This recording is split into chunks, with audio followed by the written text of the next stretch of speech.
There is nothing going on that could ruin my good time. Um, if you shave your head, no messy hair. Yeah, Rob, I've had the shaved head. When we moved to the Pacific Northwest last year, my wife's like, "You should grow your hair out." So until Mama says let it go, it's growing because, Mama gets what Mama wants. Guys, this morning is Tuesday, January 23rd, and at 10 a.m. we've got the Richmond Manufacturing Index. And what that means for us is that the Richmond Manufacturing Index is at 10 a.m. That's it. I don't really not worried about what it is or what they say. But what I do know is that there's an orange box, which means that there's a medium impact expected, which means that it could create a market that isn't really tradable, that's too fast or maybe changes direction. So each and every morning, I just go to Forex Factory and I'm looking for high impact, I'm looking for medium impact, and then in my own personal trading, I've made the decision that I simply won't trade when that's going on. I'll take 5 minutes off before. It's a great time to refill your water, go grab some breakfast, update your spreadsheet, and then when the market returns to a normal pace, I'll start trading again. So every morning, guys, forexfactory.com/calendar, put it in your favorites because you should be looking at it every morning. There is nothing worse than taking the perfect trade and then getting stopped out because the market spiked the other way like it was just meant to do it because you forgot about a news release. Everything that I talk about will come from the education page, guys. Zero secrets with Nexgen. I'm going to give you whatever you need to be successful with the software, and we're going to do it with a high probability trend trade. Yeah, no problem. So check it out, Don. From the software user guide, NinjaTrader 8 best practices right here. Um, and this is it. And I believe that the beta version is starting to get handed out on the new software that won't need it. You have to make sure that you've got tick replay done, but you're going to delete cache and tick. All of it's outlined for you, literally step by step, the warnings that go with it. And if you have any questions or you need any help, let me know, Don. Guys, we're going to talk about a high probability trend trade. We're going to talk about a trade that's only three rules. It happens on two charts. But what it really does for you is it teaches you to read your indicators. And I can't stress this enough. When you are comfortable reading your indicators, the sky's the limit. When you have the ability to just look at your charts and understand where the market is likely to continue, where it's likely to go, where it's likely to stop, well, guys, you'll find opportunities so far outside of that high probability trend trade that you're going to be busy all the time. There's going to be so many opportunities in the market, but you'll always be able to revolve them around advantages. And that's why we focus on the high probability trend trade because it is simple. Um, it's not always easy because you do have to learn it, but it's simple. There's not a lot of complex moving parts. It's only three rules, and each rule is designed to give an advantage. And each advantage put together is the trade. Um, so it's very much like if you're reading a recipe, right, and you're baking a cake, you can't choose to omit the flour because the cake's not going to be what you want it to be, or you can't choose to omit the eggs because the cake won't be what it's going to be. So think about this as a recipe, guys. This is the recipe for a trade. And for the brand new user to get into the market, you need momentum, a clear path, and an entry area. That is your best of the best look. And this is the look um, that produces a trade that typically wins 70 to 80% of the time, that produces a trade that is teaching you to become a chart reader, um, making it so that you understand where the market is likely to go, where it's likely to stop, and where it's likely to continue. And these three rules are going to come to be on only two charts, guys. Simplicity. I even named the classroom three rules, two charts simplicity. Stay focused on the process. The large chart's going to lead the way. Good morning, Miss Debbie. The large chart is going to tell you really everything that you need to know in order to take a trade. The large chart will define the direction of the market, and you can make the choice to only trade in that direction. The large chart is going to define the momentum in the market. This is the first advantage that's produced from rule number one when it's true. And the market is going to make sure that you have a clear path, that you have absolutely nothing in your way between you and your target. And guys, these two rules put together are already a huge advantage, but Nexgen really takes it one step further. When the rules are met, when the advantages are in place, we're going to go away from that broad stroke of a brush, that one bar that gives us all this information, and we're going to dissect it into about 15 to 30 bars. And inside of that one bar on the large chart, this lead bar, we're going to take that movement and we're going to refine it down to the point where the market is most likely to continue. And this is going to allow you to get in at the absolute best of the best spot, minimizing your risk, maximizing your profit potential. And that's where rule number three comes in. Rule number three comes in to get you into the market at the absolute best spot. So only three rules on only two charts and simplicity, guys. The more you give yourself to think about, the more scenarios you're going to create in your head that may not be advantageous. So that's going to be our goal. Our first hour is going to be spent learning the trigger line and the Fibonacci rules for when it's okay to trade. That's the first hour every hour. It may go an hour, it may go an hour and a half. It just depends. If you have questions about anything, especially you guys that are brand new, BJ, I see you in here. This is an interactive class. This is a discussion class. And I encourage you guys to be selfish with your time, to ask all the questions that you have, to show all the pictures that you want feedback on. And we're going to do that for the first hour. We're going to learn these rules. We're going to focus on those three advantages.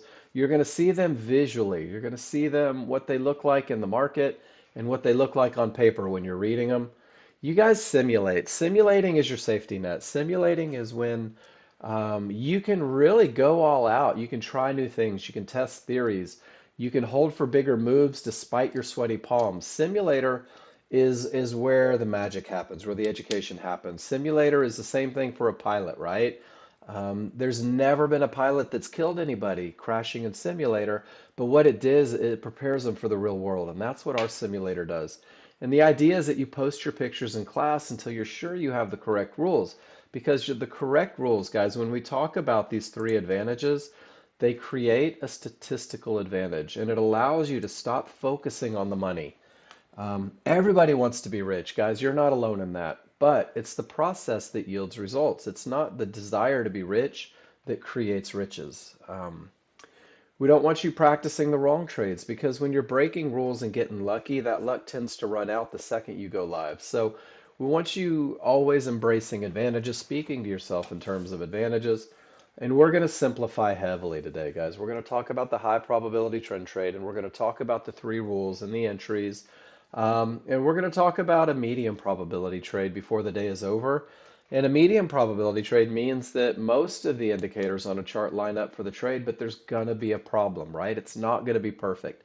It's not going to be a trade that typically wins 70 to 80% of the time.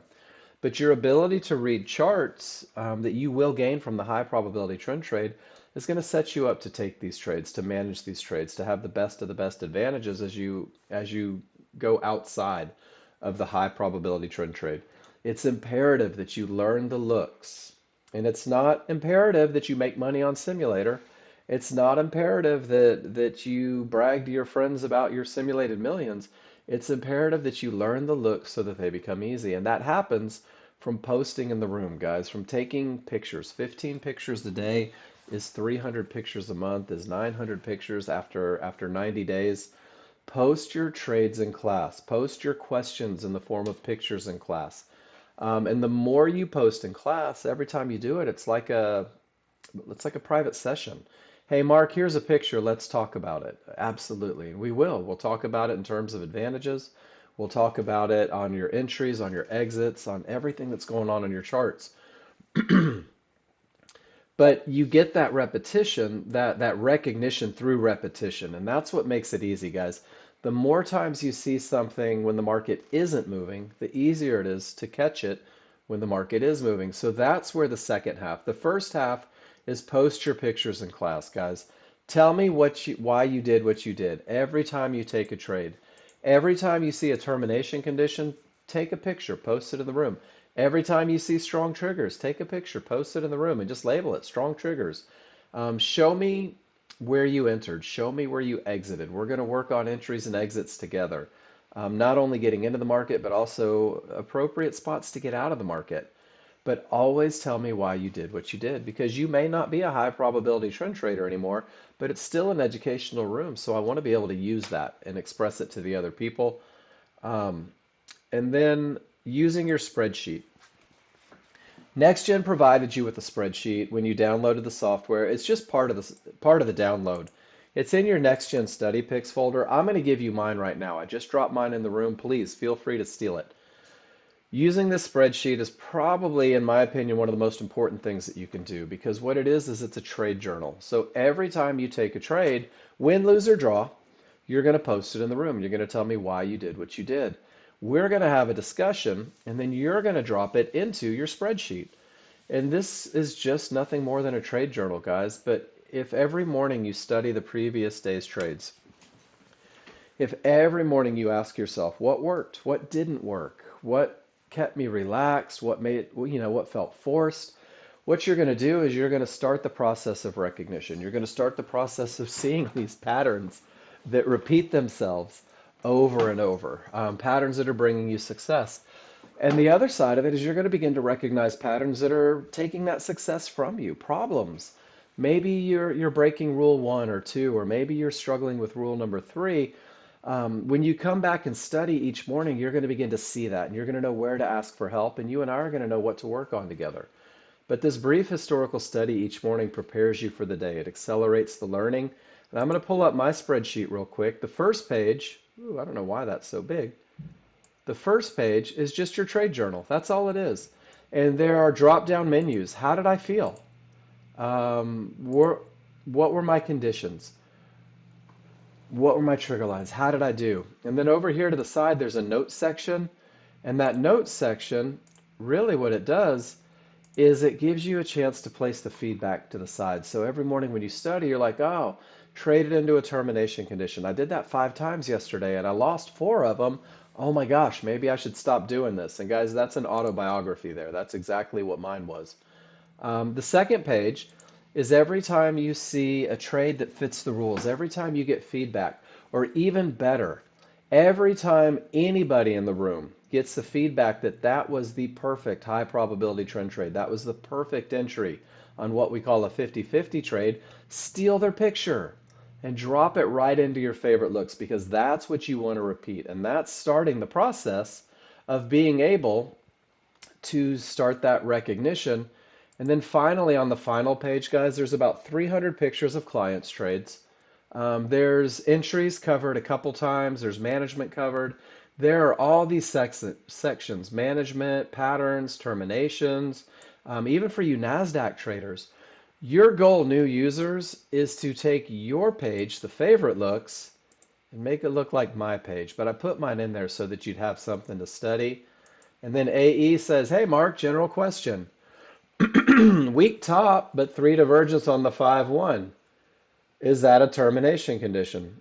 Absolutely. Would it be considered a good woo here? At yellow 1-to-1s inside of favorable, strong triggers, break 2 fibs. Is it okay to take a 50-50 at the 3rd fib? So guys, I'm going to answer this question in a couple ways. The first one, AE, it depends on what your rules are. On a 50-50, do you need it to be from a good top? On a 50-50, do you need it to have no divergence? Do you want it to have a small window of opportunity?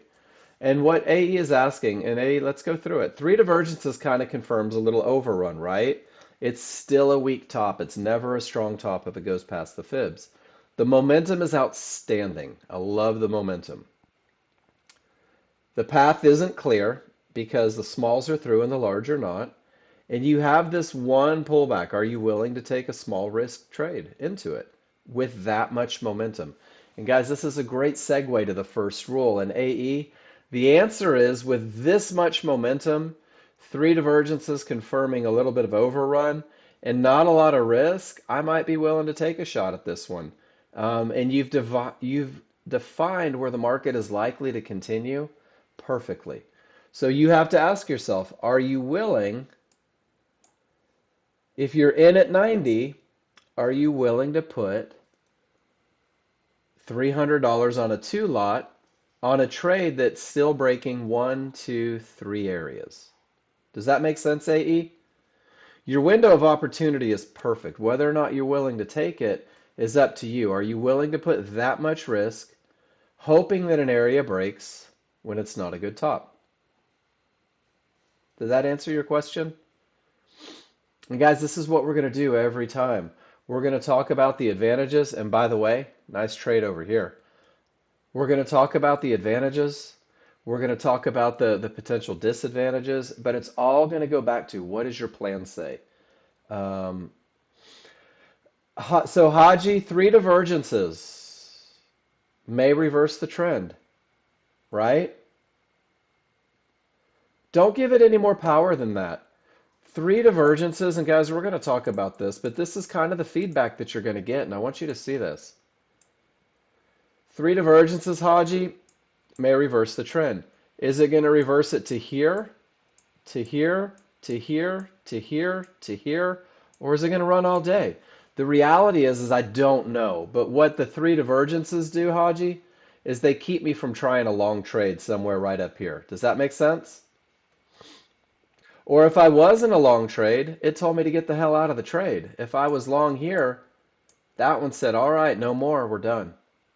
So just because you have a termination, just because you have three divergences, it doesn't mean that the market's going to reverse all day. It just means that it might push a little lower. Um, and it becomes a great management tool or a reason not to take that next trade. But we're totally getting ahead of ourselves, which is kind of fun because it means you guys are asking questions. Makes me happy. So guys, post those trades in the room. And let's learn the rules. But before we do that, I wanted to do a quick lesson on taking pictures just for you guys that are brand new. So everybody got capture software. When you downloaded the indicators, if you're on a demo, if you own software, if you're leasing software, you have this on your computer, guys. All you have to do is type in TechSmith, and it's going to give you the link, or it's going to give you the app. And once the app is open, you're going to see it down here, that yellow box. And then once you have that yellow box, it's going to give you the capture software. Easiest software you'll ever use, guys. I want you to click on that giant red button. And when you do, if you hover over just your small chart, it's only going to give you the small chart.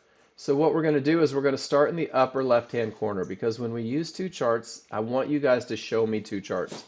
And I'm going to drag it all the way down to the bottom right. You can see that I've highlighted both the large chart, small chart. I've got the timestamps in there so I can line things up. And I've also got the prices in there so I can line things up. And I'm going to release the mouse. Once I release the mouse, unclick on the left button, it's going to let me take a picture, capture the image. Capture the image. This is where you and I have a conversation, guys. This is where you use the arrows, the callouts, the shapes, and they're all click and drag. So the arrow, if I click and drag, I get an arrow. On the shape, maybe it gives me a box. On the callout, it creates this text box. And this is where you and I talk. This is where you tell me why you did what you did, why you got in where you got in, why you got out where you got out, and maybe even tell me how you were feeling. Hey, Mark, I was a little nervous when this happened. Um, Once you've done all this, there's two things you can do.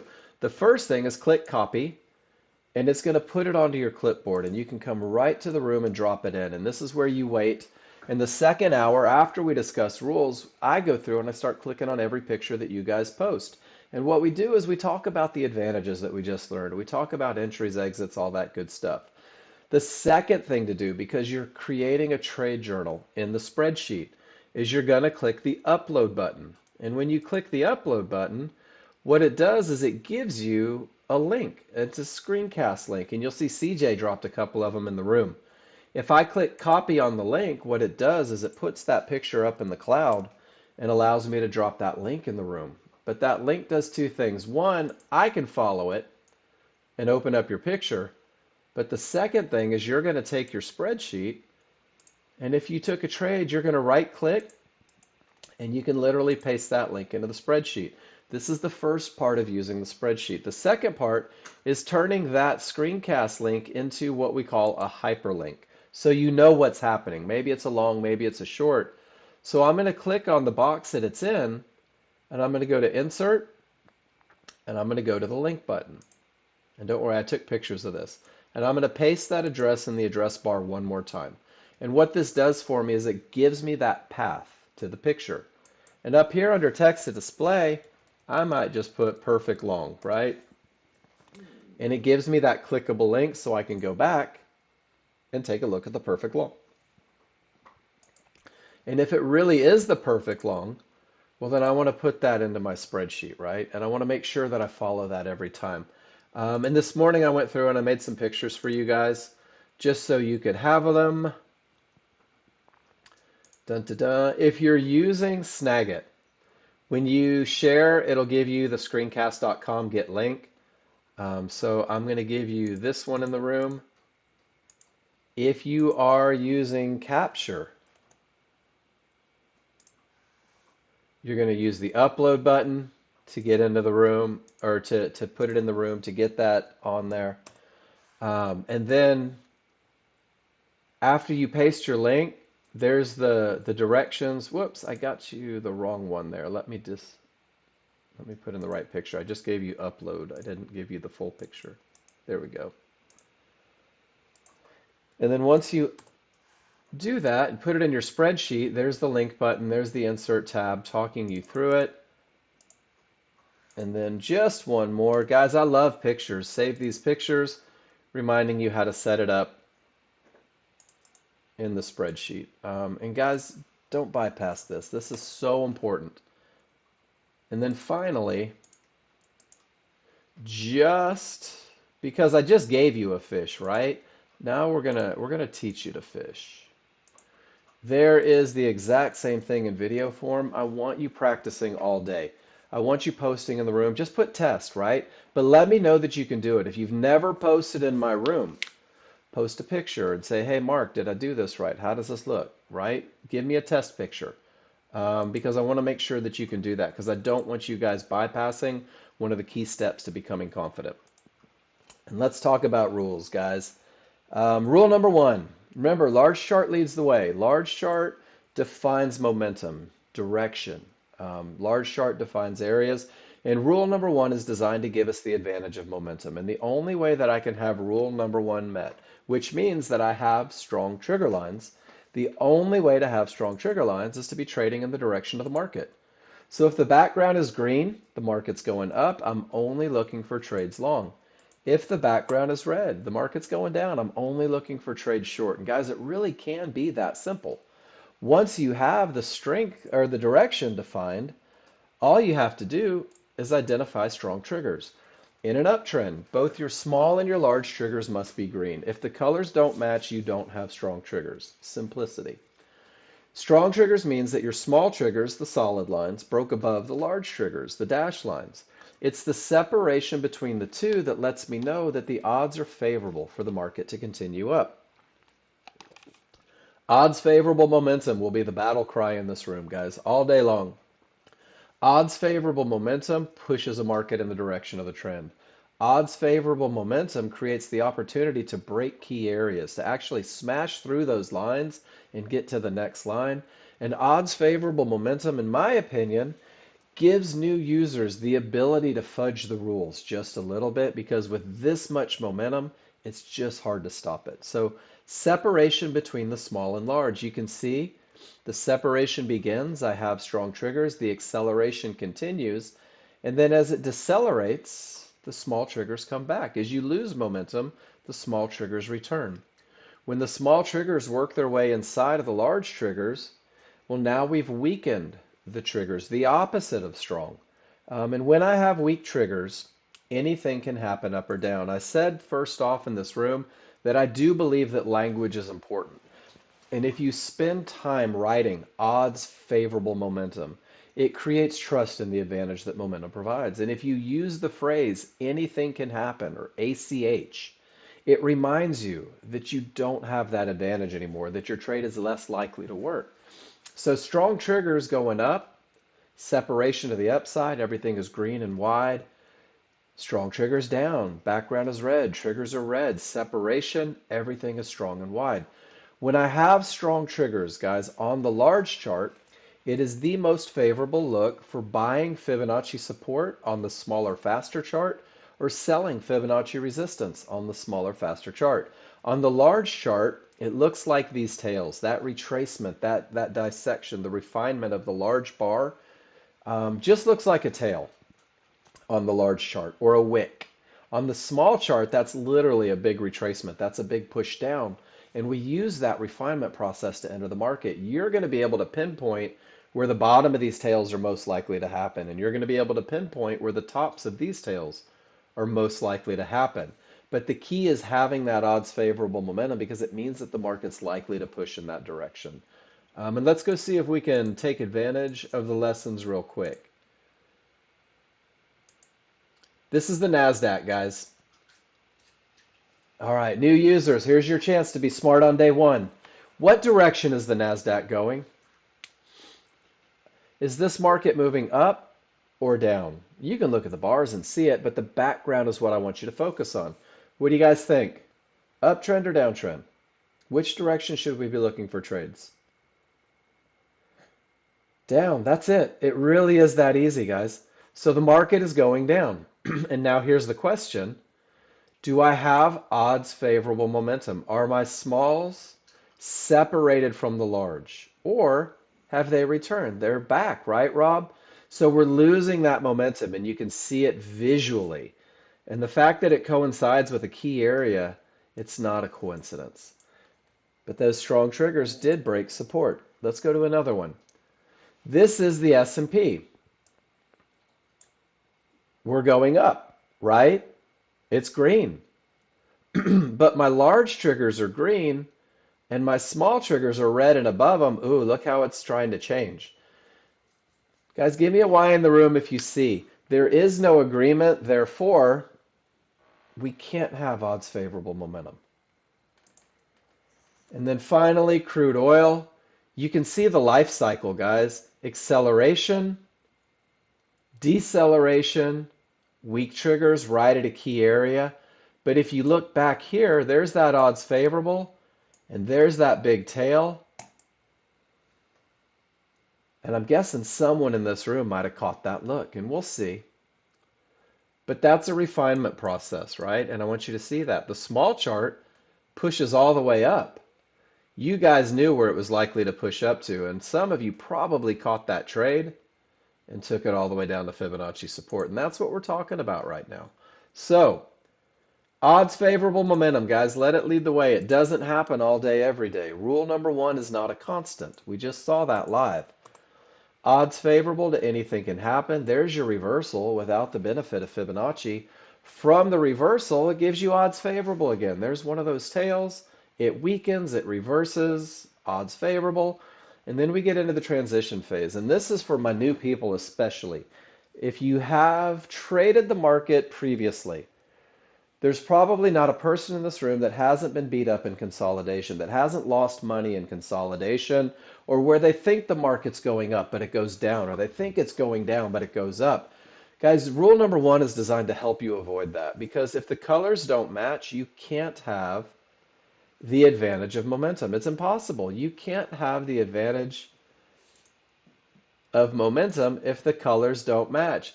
And Bruno says, you know what, Mark? I've studied Nexgen. Beautiful trade, Bruno. And we're going to come back and talk about it again after the rules. Outstanding, man. Nice trade. Guys, if the large are down and the small are up, you don't have odds favorable momentum. If the triggers are red and the background is green, you don't have odds favorable momentum. You're in a transition phase. Buyers and sellers are fighting. They're literally duking it out for supremacy right now, because all the market is buyers and sellers pushing up and down, creating fights at key areas. You guys don't have to get caught in the fight. Sit on the sidelines, cheer on your favorite side, whatever. One of them's going to win, and they're probably going to give you odds favorable momentum. So I'm going to ask the room, and I always appreciate a why, especially if you're new. Is everybody okay with strong triggers? Is everybody okay with looking for separation between the small and the large? All the colors agree, and it will provide you the advantage of momentum, guys. And this is the first third of the equation. Once you have momentum, let's make sure there's nothing in the way. Let's make sure that we have a clear path. You have a clear path when no termination conditions are reached, guys, when you haven't reached an area that may stop the market. And I use that word may. because they're never guaranteed to. But we've got a recipe to know when they mostly will, or when they have a better chance. So the areas that we're going to look for that may stop the market, we are looking for Fibonacci support, the blue lines, Fibonacci resistance, the red lines, yellow one-to-ones, and we're also looking at divergence highs and divergence lows. And for my newer folks, all divergence means is that there was a loss of momentum. It means that a momentum indicator in the background didn't agree with the movement in price. And the way I like to think of it is if the sellers are in control and the buyers steal their momentum, you're going to get the cyan line. And if the buyers are in control and the sellers steal momentum, you're going to get a magenta line. It prints right off the end of a pivot. But it doesn't print until about 3 bars in. It takes that long to get the calculation. So these lines are not termination conditions unless the recipe is met. And I'm going to show you the recipe. When the market is moving up, when it reaches a high point, here there was a loss of momentum and it created that pivot. Price created this magenta line. And when I say price, I mean these dynamic Renko bars. When price comes back and reaches an area, this is the first part of the equation. Price reaches the line. The price bars hit the line because these lines are where decisions are made. These lines are where the sellers may sell harder or where the buyers may take profits. We don't know which is going to happen, guys. We have absolutely no control over the market. But what we do know, without question, is that when price reaches the line and my trigger lines remain below at a high, I've reached a termination condition, an area that may stop the market, that may create an untradeable bounce, or may create those moments of indecision where nothing agrees. Be okay with the idea that you don't know which one it's going to be. Sit on your hands, hit the pause button, and just wait a second. Wait for the reaction. Price reaches resistance, even with that odds favorable momentum, because the trigger lines are still below the area of resistance. Next-gen users say this may stop the market. It may reverse the market. It may create an untradeable bounce. No more long trades into the area. And then the same thing is true. You'll see those yellow one-to-ones. And this is a great example because price reaches resistance and then all the triggers remain below. And you say, I'm not going long. And then the shove back comes all the way to support and all the triggers remain above. And you say, I'm not going to go short. And guys, there's that transition phase. That transition phase that next-gen users never have to get caught in. And then the same thing from lows, guys. Price reaches yellow one-to-ones. The trigger lines don't break. They remain above. Look at the indecision. Look at the fight. You guys don't have to get caught in this. Eventually, everything clears. It goes the other way. Support with strong triggers. No triggers break through.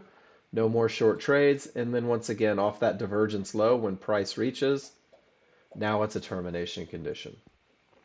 Guys, this is the recipe for identifying a termination condition. And sometimes areas break, sometimes they hold. But if price reaches an area and the triggers don't break, it's a termination condition. I have to sit on my hands and wait for just a moment. And let's see. Price reached support, the triggers didn't break, and that started the reversal. Price reached resistance, and the triggers didn't break, and that continued the move down. Price breaks support, comes back to it as resistance, continues the move down. Pretty outstanding, right? Look at support, hold. Guys, you're going to be able to recognize this in the moment. You're going to understand where the market is likely to continue. You're going to understand where it's likely to stop. And you're going to understand that they're not obligated to stop there. But until you get a clear path, it's okay to do nothing. It's okay to sit on your hands. So let's talk about the clear path. Whoops, the clear path means, where is my pictures? That both the small and the large triggers get through the area. And it really is, it can be that easy. If price reaches the area and the trigger lines remain below, in this case it's resistance, sit on your hands and do nothing.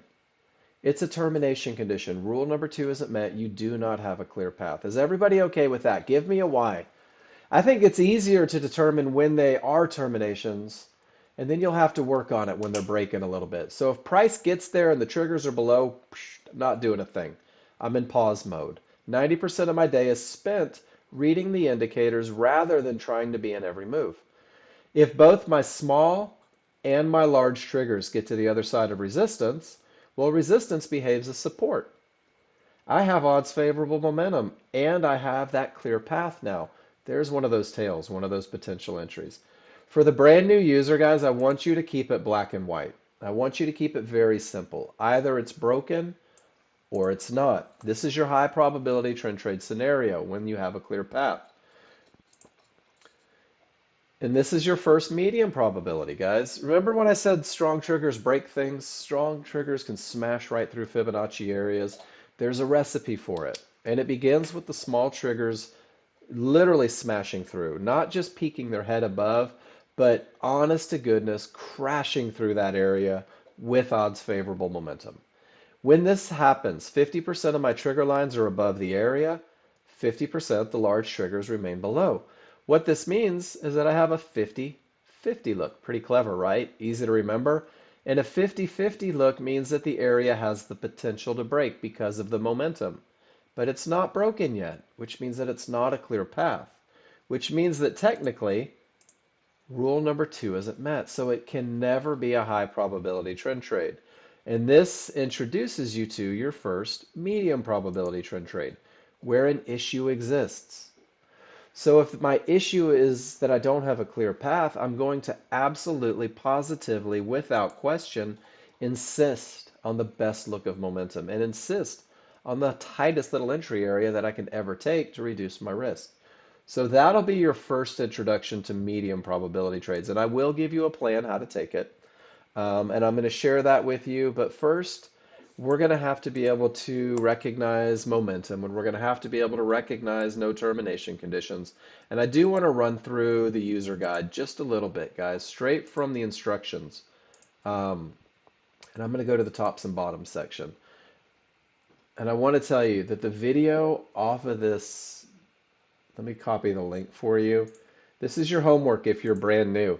This is one of the most informative videos on understanding when areas have the potential to break, when they have the potential to hold, and when they have broken. This was put together by my brother probably a couple years ago, but it's a great look. Couple different things, and we're going to look at a couple pictures, guys. 90% of your day is spent waiting. 90% of your day is just waiting for the best of the best, giving yourself the best chance of success. Everything is up, price is cranking up, and it reaches that Fibonacci resistance. When it does, where are my triggers? Well, they all remain below. It's a termination. I can't go long. That's okay. I'll look the other direction. And price pushes down, and my background goes red, and my smalls get below the large, and then dang it, I hit Fibonacci support. And now I can't go short. If I can't go long and I can't go short, how the hell am I supposed to make money, right? Patience. The buyers fight back and they push all the way up to Fibonacci resistance. And look at the difference in the trigger lines as you get there. Here they're strong, here they're weak. At resistance, the triggers remain below. That's a termination. It reaches that divergence high. Triggers remain below. That's a termination. It even pushes through to that second area. Termination. 3 terminations in the same spot, guys. This is what we call a pivot stop out of a divergence high. When it reaches that divergence line and the triggers can't break it, this is powerful. It's even more powerful with Fibonacci. Ultimately, all of this reverses the market, and I get the small below the large. And the large are wide, and there's space between the two, and I haven't reached the next area yet. And guys, there's one of those tails. There's one of those potential entries. This is where you guys are capitalizing. This is where the money you don't give away here is compounded, because when you get a high probability trend trade after a termination condition that reverses the market, these are the ones that typically run. These are the ones that go the distance. These are the ones that the decision was made at a key area by the people in charge and the sellers won. And this is your highest probability trend trade that you can take. That's the one that typically wins 70 to 80% of the time. And I've got the same picture going the other direction, guys. And I love sharing this picture because I'm telling you, once you believe it, you'll be amazed at how many losers you stay out of. Even with odds favorable momentum, when price reaches these yellow 1-to-1s and the triggers remain above, nobody from my class goes short. Everybody says, no way, that's a termination condition and my money's important to me. I'm going to sit on my hands and do nothing. And I want you to see the fight that ensues, guys. The buyers push and all the triggers remain below resistance, and the sellers fight back and all the triggers are above support. And these guys literally throw punches for like the next 30 minutes until ultimately the buyers win. And I know that they've won because this termination creates the full reversal that gives me momentum, that gives me a clear path, and there's my entry area. Guys, this is your 90%. This is where the people without the advantage of rules get beat up. This is where next-gen users let them get beat up and then take advantage. And the termination and the trend trade that happens after a termination that creates a full reversal is the one that typically wins 70 to 80% of the time. And then Rob, that's kind of the beauty of it, is you're going to hear the same thing. Guys, I'm a broken record. But if you keep hearing that odds favorable momentum is a huge advantage, if you keep hearing that no termination conditions is a huge advantage, eventually you believe it. You start seeing these pictures and recognizing these patterns.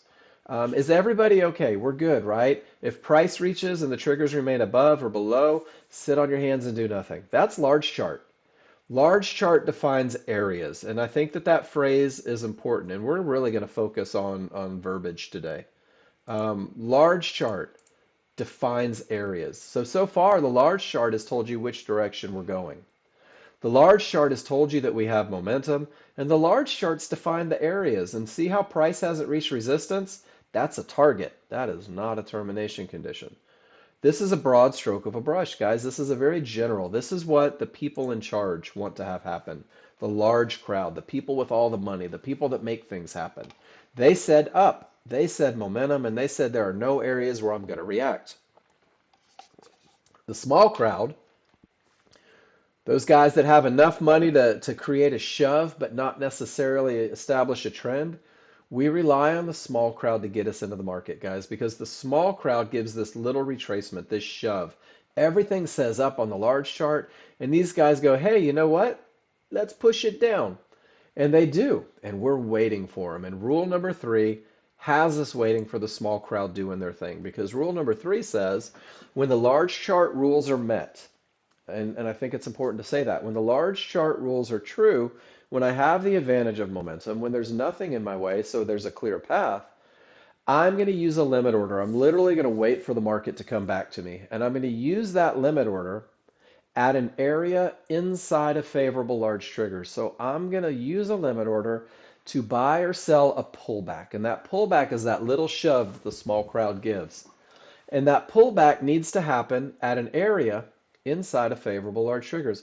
Guys, the same way we use lines on the large chart to determine where the market may stop, bounce, or reverse, we're going to use the exact same lines. We're going to use fibs, we're going to use mid bands, and we're going to use yellow 1-to-1s. But the idea isn't any different. These are the areas where the market may stop, bounce, reverse, but it's on a smaller time frame. It's on a refinement time frame. So we're not looking for a reversal in the market. What we're really looking for is just a little continuation. And when you have areas inside of favorable large triggers, and favorable large triggers means, it means that your large triggers, which are the smoother of the dash triggers, and your synthetic triggers, which are the kind of stepped large triggers. And your synthetic triggers, synthetic for Nexgen means that it comes from a different time frame. So the synthetic triggers are the large triggers from the large chart. When they overlap, when they're one on top of the other, and let me address, I think it was Dwight's question earlier, it doesn't matter if the large are above the synthetic or the synthetic are above the large. The tighter they are on top of one another, the smaller the window of opportunity, because the areas that you trade from, the bounce point needs to be nestled inside of those favorable large triggers. This creates the smallest window of opportunity, the least amount of risk. One of the misconceptions is that the triggers themselves are behaving as support or resistance in a high probability trend trade. They are not. They can behave as support or resistance, but not in the high probability trend trade. They're just defining where we look for those lines to create the bounce. And the lines behave like a brick wall to a tennis ball. Um, so let's go through the whole process. Large chart, and let's go to the most current bar. Large chart has defined direction. The background is green. I'm only looking for rules to be met for high probability trend trades long. Guys, this is the first step. Define your direction. And then once you have direction, define the momentum. My small triggers are above and separated away from the large triggers. The odds are favorable for the market to continue in the direction of the trend. Rule number one is met. I now have the advantage of momentum. I am 1/3 of the way to finding my entry. There are no areas. Price has not reached Fibonacci resistance, yellow 1-to-1s, divergence high. Therefore, the path is clear. There's nothing in my way. There's room to my targets. Guys, the large chart has given me everything I need to look for an entry. I now have the advantage of momentum as well as a clear path. Is everybody comfortable with that? Large chart leads the way. Large chart tells me that it's time to look for an entry.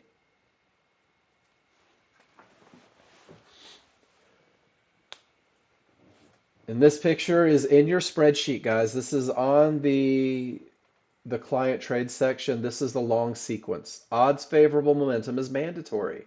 Clear path is mandatory. And when it comes from a termination that creates the reversal, I know that I'm setting up for the best of the best. No, Rob, it's the place for an entry.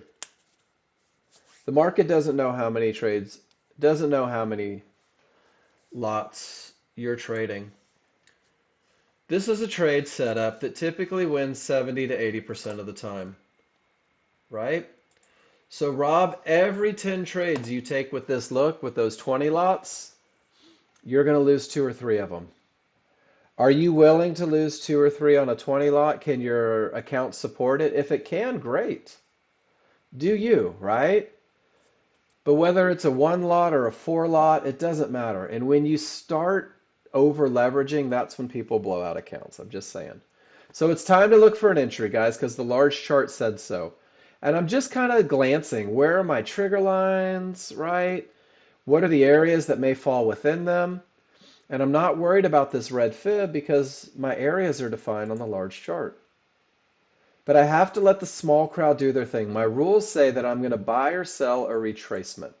And a retracement starts with a reversal bar on the small chart.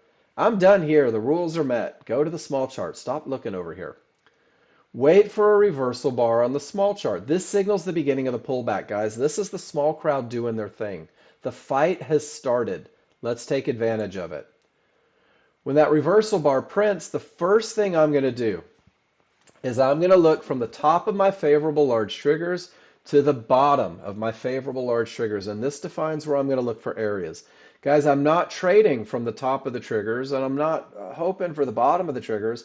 This just defines a range where I'm going to look for the areas, where I'm going to look for fibs, midbands, or yellow 1-to-1s.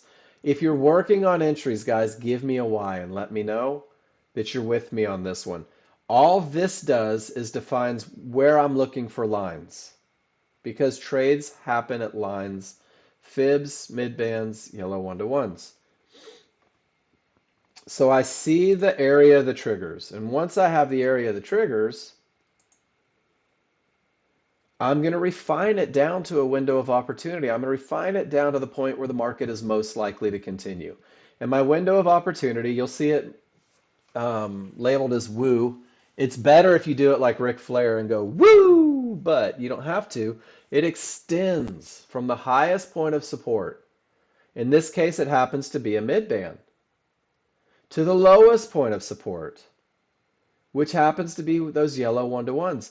This is the area where the market is most likely to continue because of the momentum, because of the clear path, because of the fight by the small crowd. This window of opportunity is where the market is most likely to continue. And exactly, Rob, trend trades originate at lines inside of favorable large triggers. So from the top to the bottom, my highest line closest to price, My lowest line, closest or furthest from price, somewhere in this range is where the market is most likely to continue. You guys good with that? But because the large chart has odds favorable momentum, because the large chart has absolutely nothing in the way to create a bounce, I'm going to right click on my chart and I'm going to activate a limit order, a tick or two above the highest point of support. And this becomes my entry for the highest probability trend trade. This is what I want you guys focusing on for your first 20, 30 days with Nexgen, being able to get into the market at the correct spot, because this is where the magic happens. By getting in where the market is most likely to continue, it gives you the highest chance of success. It gives you the least amount of risk. It gives you the highest profit potential. And if the market comes back and hits that one, well, then I'm in a trade. And it happens both ways. And this is one of the wonderful things about Nexgen, guys. When I have strong triggers, when I have a clear path, I'm waiting for a reversal bar. So limit order means that we're literally going to wait for the market to come to us, Rob. After I do this, I'll show you exactly how to do it. Once the reversal bar prints, I look for my trigger lines, and it doesn't matter if it's large over synthetic or synthetic over large, just from the top of them to the bottom of them. This is where I'm looking for the lines. This is where I'm looking for those bounce points, those places to ricochet. And then I refine even further, right? From the lowest point of resistance, there's a fib right here, to the highest point of resistance, there's a midband. It can be fibs, midbands, yellow 1-to-1s. Your window is from the closest resistance to price, whoops, to the furthest resistance in price. This is your window of opportunity. This is where the market is most likely to continue. I'm going to right click on my chart and I'm going to activate a limit order, a tick or two below the lowest point of resistance. Because I had strong triggers, because I had a clear path, I'm not going to stumble over a couple pennies hoping to make dollars, guys. I'm going to get into that one. I know where the market should continue. And if the market comes back, I'm in a short trade. And I'm in a short trade with the advantage of momentum, with no terminations, and now having entered where the market is most likely to continue. I have satisfied the three rules. It's the recipe for the trade. And guys, this is a trade that typically wins 70 to 80% of the time. This is a trade that creates confidence through the memory of success. This is a trade that you can study historically by circling the tails on the large chart when the rules are met. We don't trade the tails. We don't wait for the tail to form, because by the time the tail forms, the market's all the way up here. You're going to be able to trade a pullback, a little retracement in price. And what you're going to find is that if you circle the tail, historically studying it, building recognition, it should line up with an area inside of favorable large triggers. And you can use this tool, guys, to go back to see what happened during the day, to see what happened yesterday, to see if you missed something. And let's see if we can find an example.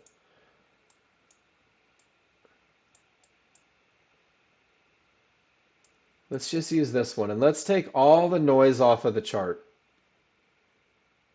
And I want you guys to just see the process real quick. And I hope this is helpful. And I'm going to take my cheater circle off so you guys can't get ahead of me here.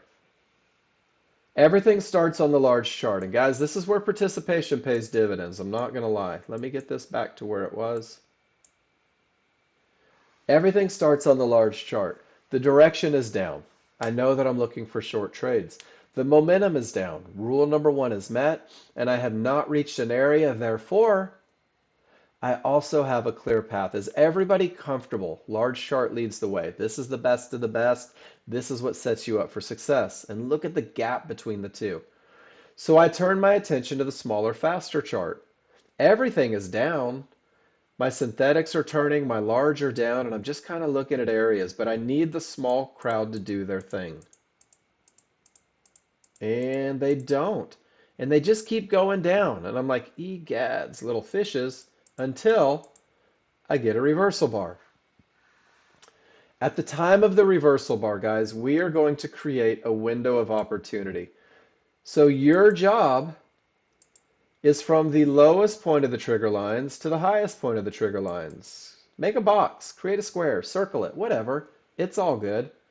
And then we're going to refine it even further. from the lowest point of resistance, which happens to be Fibonacci resistance, to the highest point of resistance, which happens to be this red midband. Do you see how your window of opportunity is smaller than the range and the triggers? We're giving the market something to bounce off of, not the triggers to bounce off of, but literally giving it a line, fibs, midbands, yellow one-to-ones inside of those triggers, because trigger lines are moving averages, and price loves to correct to moving averages. And when you give it something to bounce off of inside of those moving averages, it creates an advantage. So I'm going to lose that one. And here's our window of opportunity. Yellow one-to-ones aren't in the window because they're not inside of favorable large triggers. Red resistance is not in the window because it's not inside of favorable large triggers. I'm going to right click on my chart. Oh, it's not going to let me do it, Rob. So if I right click and price is below me, it's going to give me sell limit. If I right click and price is above me, it's going to give me buy limit. So the market, crude oil is trading somewhere above 73.85 right now. So I'm just going to use a line for you guys. Just below resistance. This is my order. This is my limit order. I right click, sell limit 2, and I sit on my hands and I wait. And I'm going to see if the market comes back to me. I'm going to see if I get an entry. And it's getting closer and I'm excited. And I'm not worried about this line because areas are defined on the large chart. And it comes up and I'm in a trade at 73.82. Can I get a Y in the room if you're with me? Everything says down. I get a reversal bar. At the time of the reversal bar, I define from my lowest point of resistance to my highest point of resistance inside of favorable large triggers. And then here's one of the coolest things, guys, about Nexgen. If I know where the market is likely to continue, if I know where it should bounce, if this is going to be a successful trade, if this is part of my 70 to 80%, well, then I also know where the market shouldn't go, right? So the top of the window is 88. At 93-ish, 94-ish, 4 or 5 ticks, I'm going to put a protective stop and I'm going to say, if the market goes beyond my window, if it goes beyond that best of the best spot, well, I don't want to be in the trade anymore. So I'm putting my stop where the market shouldn't go. This is where it should continue. If it's going to, this is where it's going to happen. If it gets above everything, hell, I don't want to be in it. And it continues up again, and I get nervous. And it continues up again, and I'm hopeful. And it continues to come up. It's still inside the window. It's still where the market should continue. And it comes up, and now it starts going down. And it exceeded the top of the window by a couple ticks. That's why we're 4 to 5 ticks outside. And now I'm in a short trade, guys, and it's starting to do what the large chart said it was going to do. So once I get this reversal bar, I'm going to go 2 ticks above it. 1, 2. So 90 is my new stop rather than 95. I've just reduced $100 worth of risk. I'm only risking 8 ticks on it. And I have every advantage. And let's see if that momentum pushes it. And that's not too terribly horrible, is it? And look at where the box lined up, right with the top of the tail. Guys, go back and circle these tails. Because what you're going to find is when you circle the tails, if they line up with an area inside of favorable large triggers, right here at 634, let's see what it looked like.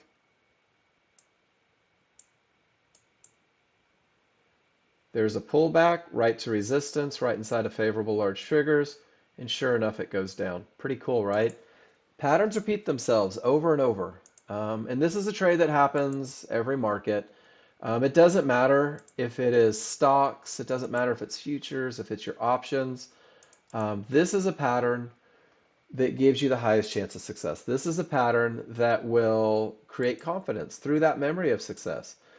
This is a pattern that only uses 3 rules on 2 charts, guys. And this should be your first 20 days with Nexgen, is learning how to enter the market at the correct spot, learning how to get into the market with all those advantages. Are there any questions about the high probability trend trade? This is my first hour every week or every day. If you're new in my classroom, first hour is a little lecture-y. I know that. I'm telling you advantages. We're looking at them, and then what I do is I start giving gifts.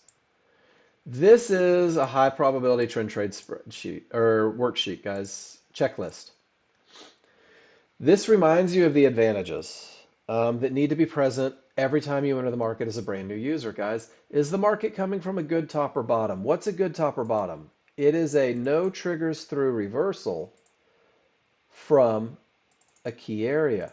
When the market turns from a fib and none of the triggers break, that's a strong top. And a strong top is amazing, but it doesn't supersede a termination below. Sometimes the market fights, and you know where these areas are because of rule number 2. So a termination that creates a full reversal is a strong top or bottom. Your spreadsheet reminds you that that's the absolute best of the best advantage. But if it doesn't happen, there's a way to manage, and I'm going to show you that. I didn't show it when I talked about termination conditions because I wanted to get to entries. There's one more termination condition that'll help you see change using the smaller chart that you don't see on the large chart. And we saw a picture of it earlier today. If your small chart prints 3 divergences in the same time frame, it may reverse the trend. It doesn't always reverse it forever, but it may create an untradeable push. 3 divergences on the small chart is a termination condition. Remember, areas are defined on the large chart. We use lines on the large chart for termination conditions, but we can use a small chart. 3 divergences, 3 losses of momentum lets me know that the market may push the other direction. Because it's a faster chart, you'll see this happen. That's right, on the small chart. The only termination condition on the 5-1, Rob. If you see this at a low, it may push up higher. If you see this at a high, it may push down lower. And what it does is it gives you the opportunity to not take that last trade. It kind of helps you see where on the larger chart, even if you have odds favorable momentum and a clear path, 3 divergences says don't take the next long. 3 divergences says don't take the next short. And then if you don't have a good top or bottom, 3 divergences allows you to manage out of a trade that may be changing direction on you. If you take the perfect entry at resistance inside of favorable large triggers, and 3 divergences print, get out of the trade, right? Just say to yourself, hey, I've lost my advantage. I'm going to exit the trade and wait for the advantage to come back. So it's also a management tool for you. But the checklist says your advantage is best when it comes from a termination that creates a full reversal. Your advantage is there for a high probability trend trade when you've got momentum on both charts, when there's no terminations, when there's an area inside of favorable large triggers. And guys, this is the best of the best. This is your entry. This is giving you a trade that typically wins 70 to 80% of the time. Guys, I've never had anybody, no worries. David, we're going to talk about entries extensively. I went through the basics. We'll go through them again. Guys, this is a trade that nobody has ever done worse than 70% when they can truthfully mark yes, in my experience, in my history. Remember that we're day trading to make money. We're day trading to get paid, guys. Put your ego on a shelf. Trade with a statistical advantage. If you are a visual learner, here's the exact same checklist. There's your termination that creates a full reversal. Odds favorable lets you know that the market's likely to continue up. Anything can happen, up or down. Not broken, no clear path. Potential to break, areas broken. All the visuals, guys. And then the window of opportunity, defining it. Reversal bar starts the pullback. Looking at the triggers, looking for the line. And the lines are where these happen, guys. The lines are where these happen. And go in both directions. So I'm going to put this one in the room as well. For your first 20 days, guys, let it be easy, let it be simple, let it be focused. Really look for the best of the best. Look for the absolute best. Price reach Fibonacci resistance and not one trigger broke, guys. That's a horrible look. That's a termination condition. But look at this, just a few minutes before. Both the small and large broke through support, and now it's behaving as resistance. Look where the pullback happens. Right at the area of resistance, inside of favorable large triggers. I can't make this up. This happens every day, every market. Weak triggers at a fib, three divergences in the same price range. None of you went long because you don't trade on hope. You trade on rules, right? Odds favorable. The smalls are through, the large are not. They're not one on top of the other, and there's one, two, three divergences. We may see a push up, or it may just drop out, but my advantages are gone. Look at those flat, lifeless triggers. Ugh. And the S&P, what a horrible look. They're above the one-to-ones, and they're flat and lifeless, but the smalls are down. But three divergences printed, and they keep getting higher. Look at how lifeless it is. I don't have the advantage of momentum, not yet. So guys, that's the basic. The basic gets you into the market. The basic teaches you where the market is likely to continue. The basic is your foundation. All you're doing is you're just identifying where the market is likely to continue, guys, and you're using those entries to give you the best chance of success. I'm giving you a plan right now, and this is called the KISS plan, the Keep It Simple Sunshine plan, because I can't say the other word because people get in a bunch. This plan is a stepping stone. If this is day one for you, I'm going to tell you right now, it's like drinking from a fire hose. If this is day one for you, you're wondering what the hell I'm talking about. If this is day one for you, it's a little confusing and you're like, man, this is going to be tough, but it's not. Just remember that you're on day one. And just at the risk of putting someone on the spot, John Tripp, is it easier today than it was 4 days ago? Is it starting to make more sense 4 or 5 days in? Absolutely it is. Repetition is key. But now you're more impatient because now you've seen it. And you know that it works. And guys, I don't have any hesitations telling you that it works. And I'm teaching you how to prove me wrong, is why I go through these entries and why I teach you how to study it. Because I want you to come at me guns a-blazing and prove to me that these rules don't work. Because if you do that, you will be with me forever. But this plan right here is a stepping stone to optimize your chances with the high probability trend trade and that 50-50 trade, that potential to break trade. That's it right there. Optimize your chances. Guys, this is the best of the best for the new user. Through your simulation, study, class feedback, and continuous practice, you're going to craft a plan tailored to your personal goals.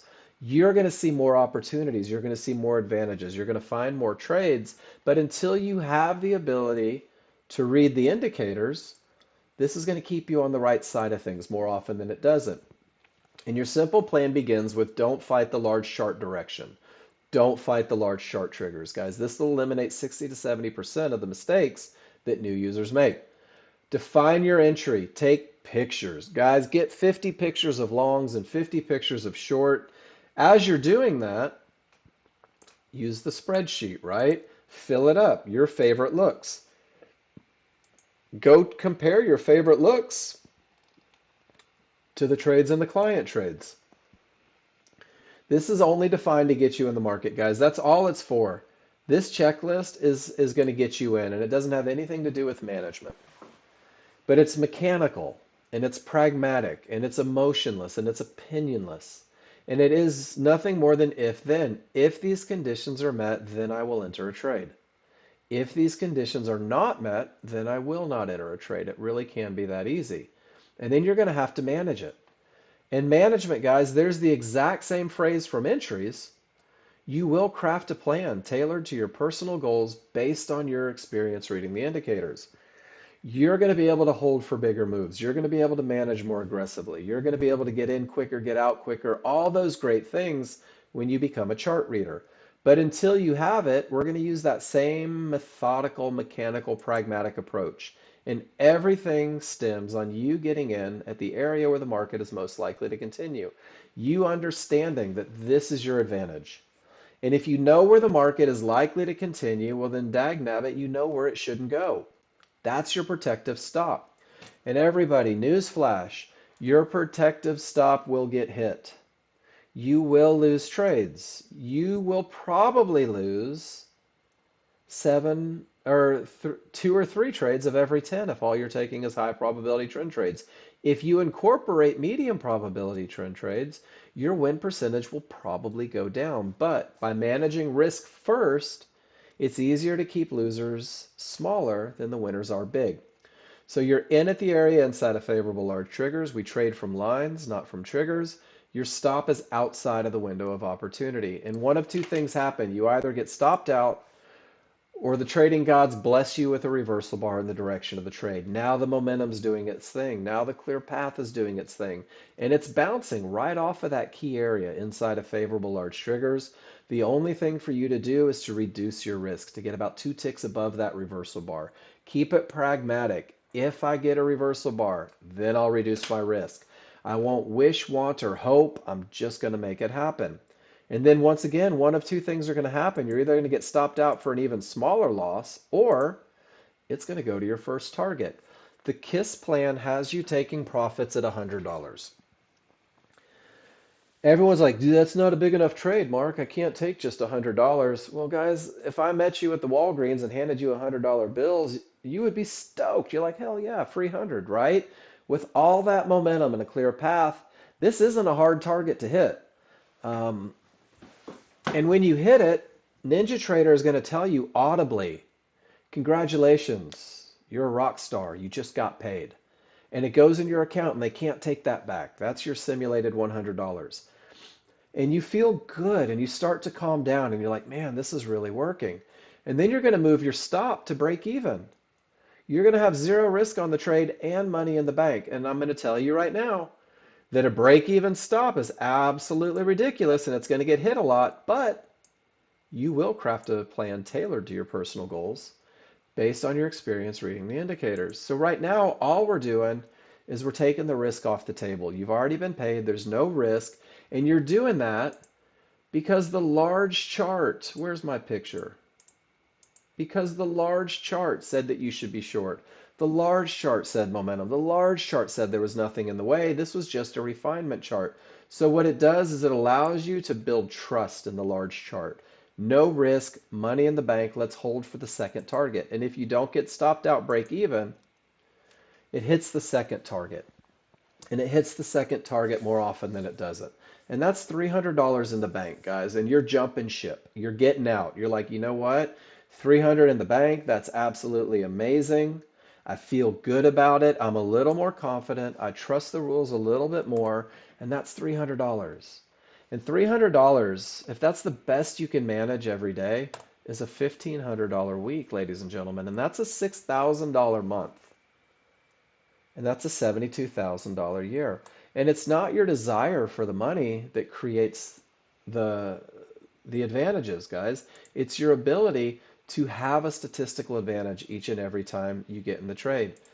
So what is that same management, that $72,000, when you start getting comfortable and you start adding contracts on a 10 lot, it's $720,000 from the same super pragmatic mechanical approach. And the cool thing is, guys, is you don't have to hit the final target 3 times.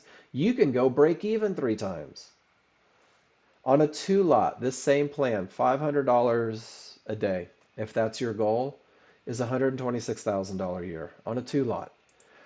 Stop worrying about making all the money. Focus on the process, guys. And then there's how to take the 50-50 in there as well. But everything stems from entries, guys. So we're going to do a little extra work today on entries. We're going to go back and we're going to talk about it. We're going to talk about what the parts mean and all that good stuff. But before I do that, does anyone have any questions about a high probability trend trade? And Reggie, I know you're new. And right now you're like, man, this is a lot, right? It's like drinking from a fire hose, guys. It is an absolute flood of information coming right into your face. I understand that. I've been there. I was a new user once. So I've got this to kind of remind you what you should be thinking as you come into it. My wife's favorite phrase is give yourself grace. Give yourself grace. You're brand new, right? You can't be expected to take the trades that I take. I've been doing this for 3.5 years.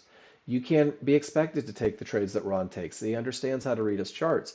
So it's okay to be you, and it's okay to be comfortable in the position you're in. You will grow. So process leads to the money, not the other way around. Identify the trend.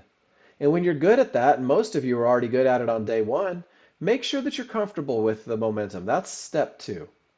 And then once you're comfortable with momentum, let's start working on termination conditions. And I'm going to encourage, no, I'm going to challenge you, new users.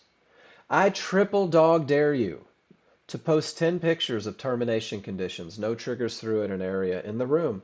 And I dare you to write the recipe for it on the chart. Price reached the area, triggers didn't break. Because what's going to happen is you're going to start getting that association, the words, the advantages, the disadvantages with the look. Annotating your charts is the most important thing you can do. And then once you're good at terminations, guys, put it back together, put it all together. Let's refine it to the entry area. But give yourself time to learn the charts, guys. Ask a million questions, post a million pictures, be selfish with your time in class. Nobody ever played scratch golf from watching the Masters, right? Nobody ever learned how to slam dunk by watching Michael Jordan in the 80s. Nobody ever won a Grand Slam by watching videos of Serena Williams. You've got to get out there and do. You've got to simulate. You've got to ask questions. You got to give yourself the best chance for success. So I'm going to take 5 minutes and I'm going to go stretch my legs because I don't think you should stare at a computer for 7 hours straight. And that's just my own personal. Gosh, look at that. Termination, can't make it. Termination, can't make it. Termination, can't make it. Termination. Guys, you're witnessing the fight. You're witnessing the fight between the people that move the market. And none of you have rules met, which means none of you are losing money in that fight. You don't have rules met. Nobody should be losing money in this fight. And I hope that makes sense. And I hope that you begin to speak to yourself in terms of advantages. Every time you take a trade, talk about the advantages. Every time you look at a chart, talk about the advantages. Okay, I'm going to disappear for 5 minutes, guys. When I come back, we're going to look at the pictures that were posted. We're going to answer the questions, and we're going to talk about entries a little bit more. We're going to talk about the different pieces of it and how they work together to create the advantage, because I think entries is a big part of what we do, and I want to make sure there's clarity. So I'll see you guys in just a few minutes.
All right, you guys, let's get back into it here. Um, and let's get into that second hour. So the second hour has a lot to do with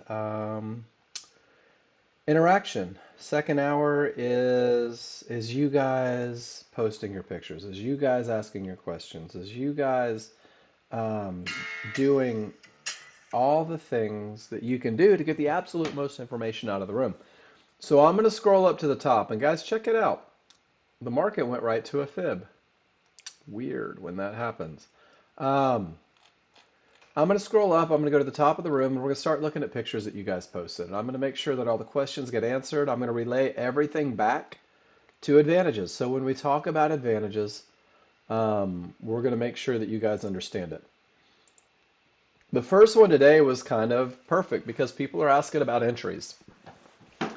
And the first question was, Mark, is it okay for the light green synthetic triggers to be on top of the dark green triggers on the 5-1 when planning an entry? So really the question is do the large have to be above the synthetic? Do the synthetic have to be above the large? Is there an order of operations? And guys, the reality is no, there is not. We use these favorable large triggers. I'm going to try and get every picture and kind of relate it back, right? So we use the idea of favorable large triggers um, to define where we're looking. So we have large and we have synthetic, and there's zero concern about whether it is the large on top or the synthetic on top. But the idea is that the closer that they are together, the smaller the window becomes. And I'm going to turn this into a whole lesson on the pieces too, Dwight. So thank you very much for posting this one. And I'm going to take a picture of the picture. So trigger lines, what are they? And guys, this is your entry lesson.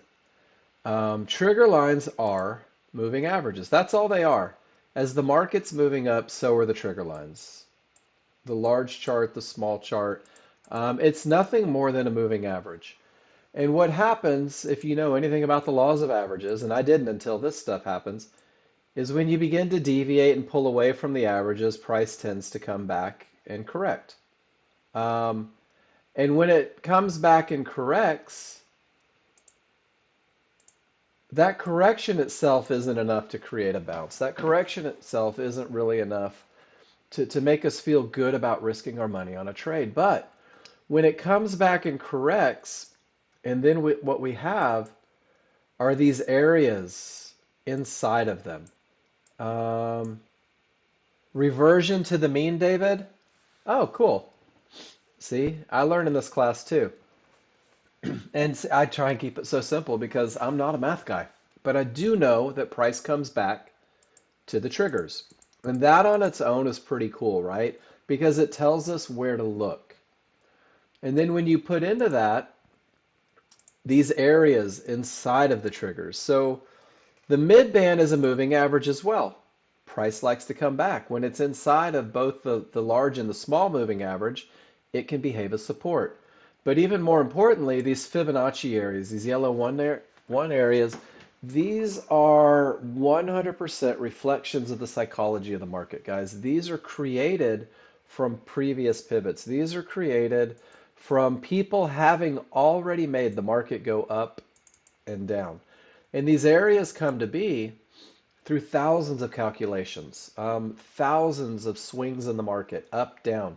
Your software goes back and it measures them, and it measures each and every one. And what it does is it weighs them out and it sorts them and it creates these amazing areas. So when these calculations create this blue Fibonacci area, it's a reflection of a tremendous amount of psychology. Um, a regression toward the mean. All of you smart guys in here. But basically what it says is it says this is behaving as an emotional spot or as a reaction point. And that reaction point happens to coincide with the regression towards the mean. Look at me using new phrases. So when they come together, when you end up with a line inside of favorable large triggers, guys, it's a perfect storm. Does that make sense? I'm trying to simplify a lot. Because, guys, I'm not a math guy. I don't know how these things are created, but I do know how to read them. So when the reflection of emotion lines up with the pullback, it creates a bounce point. It creates a beautiful, beautiful place. It does look like an old vegetable grater. Um, so it doesn't matter if it's the synthetic or the large. The only thing that we're concerned on this is the closer that they are to one another, the fewer lines fit inside, the fewer areas fit inside of the return spot. So that's why we're using lines inside of favorable large triggers and not the large triggers themselves, because the large triggers are just the moving average. But the areas inside are a reflection of the psychology that has happened in the market to create it. And I just wanted to share this one because it's kind of funny. Um, this is my long trade today. And I got in a little early and it stopped me out. Sometimes you're going to take trades twice. Losses are a normal part. And then I take the right one. And I want you to see my exit. Few ticks from where the market ultimately reversed, guys. We knew where that was because of the momentum. And then the funniest part about that one is I was on simulator. That should have been a live trade, but I accidentally left it on simulator. And I just thought that was kind of funny. Make sure you have your coffee before you try to take a trade. All right, who's next in the pictures? Let's start getting smart. Scrolling down, scrolling down, scrolling down, and AE. And let's go back and revisit AE's question as well, just for you guys that weren't here for it. It was a weak top on the large chart. The large chart had weak triggers. It's not coming from a fib, and it begins to push the other direction. There is a full reversal. Guys, it's still a reversal. It's just not a reversal from a fib.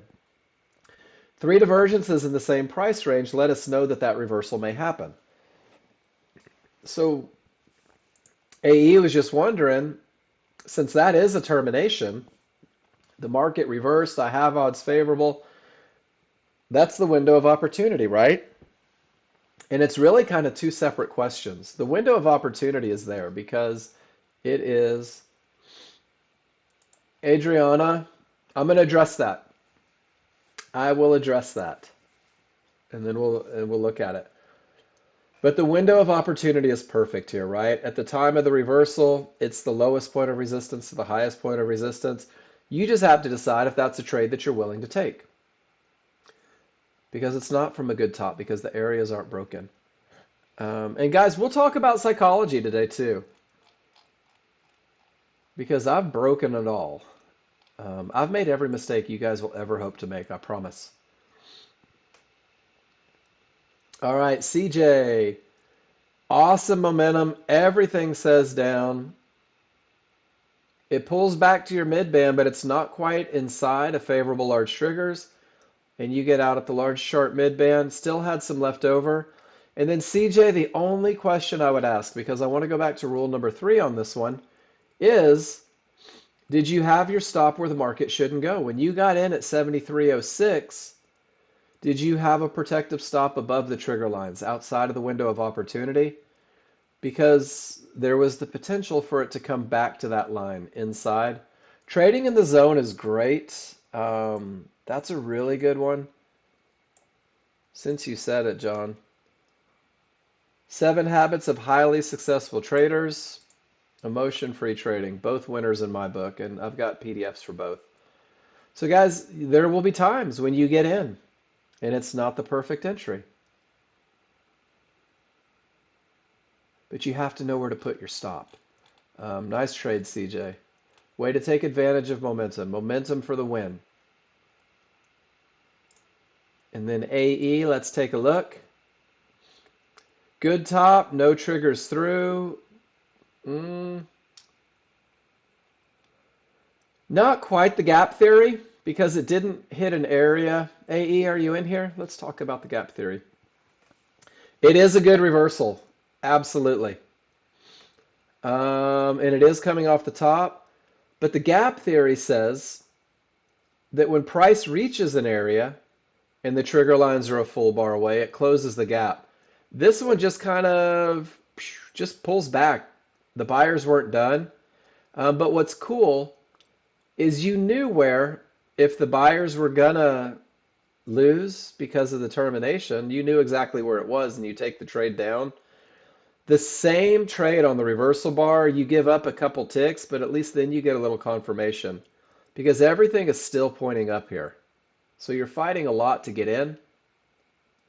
I love maybe a reversal bar on the other side because at this point, everything is still pointed up. All your triggers are green, and even though you're in an area, larger up, synthetic are up, smaller up, right?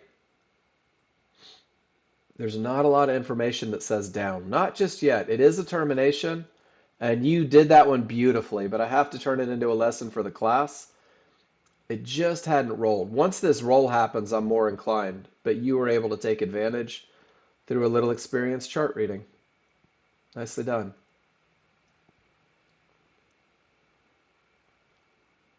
And then Dwight, let's see what you did. Dwight, strong triggers. I like it. Clear path. I like it. Perfect entry. I like it. Could have had a little less risk, I think, because of the definition of the window of opportunity. No tears. There's no crying in baseball. And guys, can we do this together as a classroom? Did we have odds favorable momentum? And this is an important lesson. I'd love for you to play along. Oh, we did, John. Because the smalls have broken away from the large, they're above, everything is wide and angled in the direction of the trend. Does that make sense? And I think what you're looking at is after the fact. But in the moment, it looked like that right there.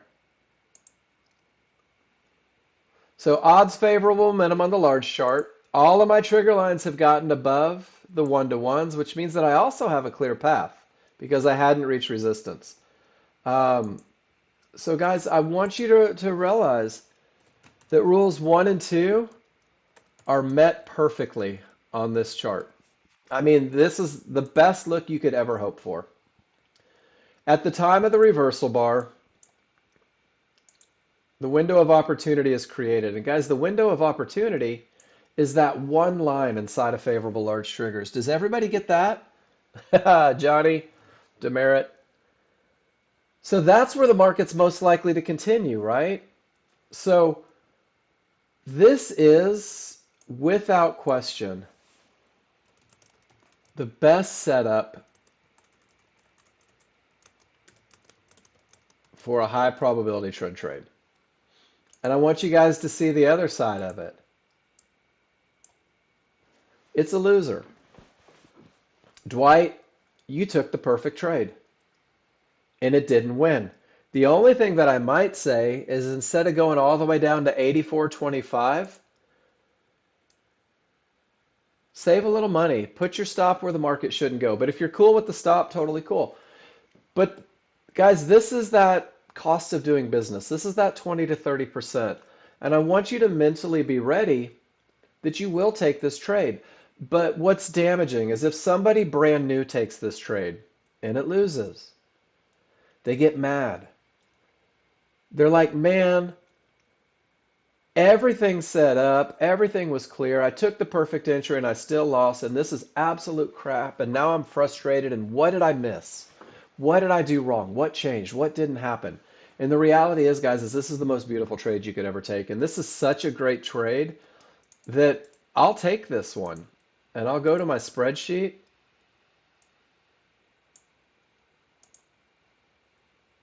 And I'll scroll down.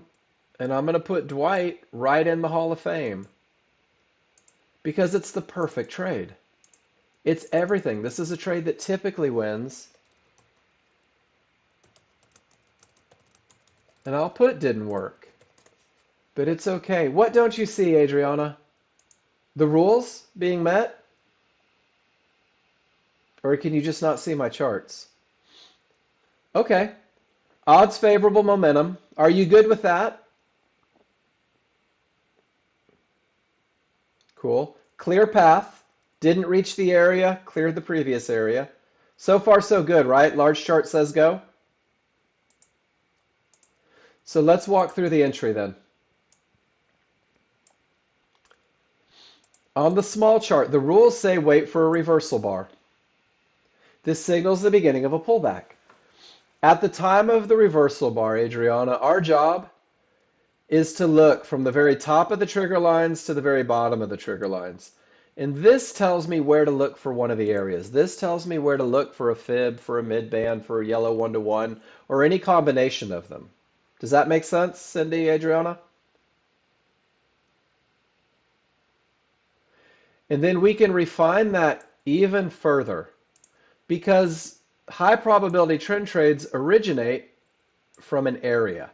Fibs, mid-bands, or yellow one-to-ones. And honestly, the only line that he has inside of favorable large triggers is a mid-band. So this mid-band represents the point where the market is most likely to continue. Can everybody give me a Y in the room if you're with me? And then what's cool is if that's where it should continue, down here is where it shouldn't go if it's going to work. So he literally had a one line wide area window of opportunity. It is the perfect entry because the large are up, the synthetic are up. They're wide and angled in the direction of the trend. It's the perfect entry because he entered a tick or two above the area of support inside of favorable large triggers. This is a gorgeous entry. Look at this pullback here. There's one from the training material, and it's absolutely beautiful. But the reality is that that one didn't work. That was part of his cost of doing business.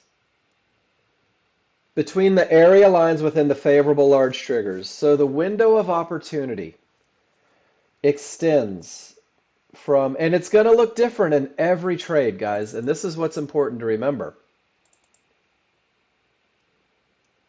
Where do you see the termination of a trend? Adriana, can you take a picture and show me? Because this is important, right? Let's go through the recipe. So the top of the bar, you know what? Let me take both pictures. And I'm going to take everything off of here because this is important.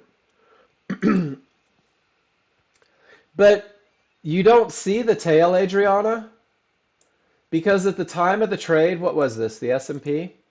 Let me show you something. This is crude oil. Oh, I'm so glad that you're saying this, though, because this is important. This is so important.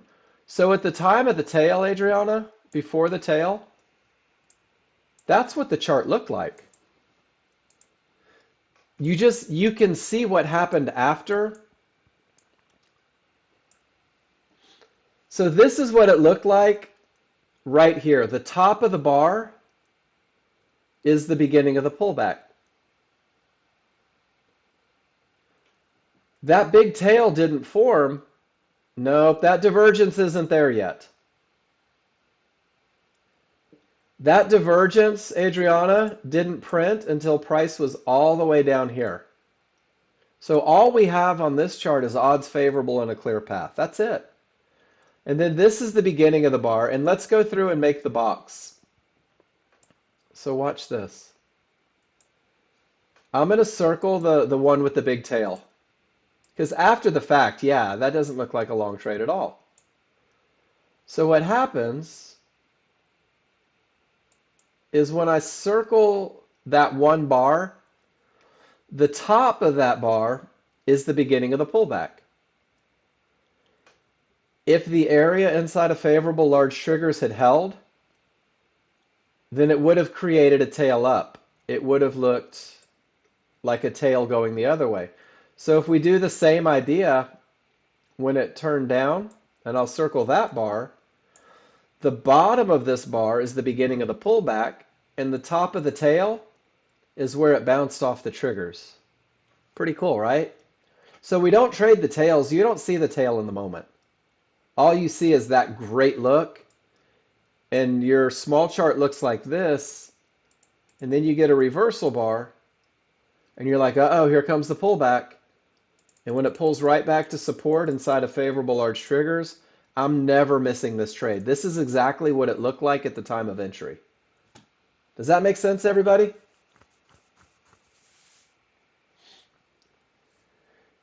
And then, John, it is a clear path because remember that the top of the bar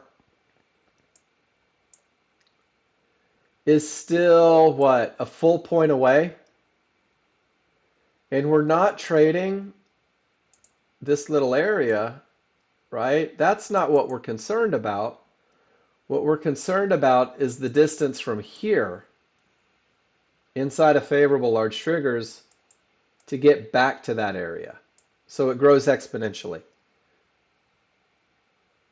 Okay, no problem. Sometimes you can look at prices too, and that helps a little bit. But this was the picture perfect trade. And what a great lesson, right? A great lesson on entries where it should happen. A great lesson on the tails don't happen until after the fact. That's why we don't trade the tails. A great lesson on distance to the target when you haven't reached it. And an awesome lesson, an amazing lesson, that guys, you just can't win every one. It just doesn't happen. So, Dwight, you get the gold star today for posting that picture. Thank you. And guys, remember, if you have questions, all you got to do is ask them. And that was great. That was a picture that got a lot of conversations going. And it wasn't even yours. And then Bruno says there's a termination that creates the full reversal. There's the odds favorable momentum. It's a 50-50 style trade. The larger down, the smalls are up. But Bruno takes a no divergence pullback right to the areas. It misses the triggers just a little bit. But because of the termination that creates a reversal, because of all of the momentum, he says, there's my correction point. There's my moving average. What is it? Regression to the mean? He says, I'll take it a little higher just in case it bounces and doesn't make it. And then if he didn't take this one pulls right back to support inside of favorable large triggers. And then there's the same idea, right? If it were going to fail, oh, John, have a good one. We're going to get you out of that nasty four-letter word one day. Work. Whew. So if he didn't take this one, if he waited for the area, he got the next one as well. And he takes it right up to Fibonacci resistance. And Bruno, that's a great trade. That is a rules-based medium probability 50-50 trade with all the advantages. All right, Cav. Let's see what you got, Cav. Cav says everything says down. Let me look at your timestamps. 9:32. So it's this one right here. It's a little weaker triggers. And it pulls back. And it starts to go the direction. And you get out before it bottoms out. And you just take that chunk out of the middle. Late entry for sure, Cav, right? Clear path. Smalls are still outside. One divergence. I like it. And I like that the small triggers were still a full bar away. For me, that's such a good look. But there's nothing wrong with this one because you had tons of room to get down there. Nice trade, Cav.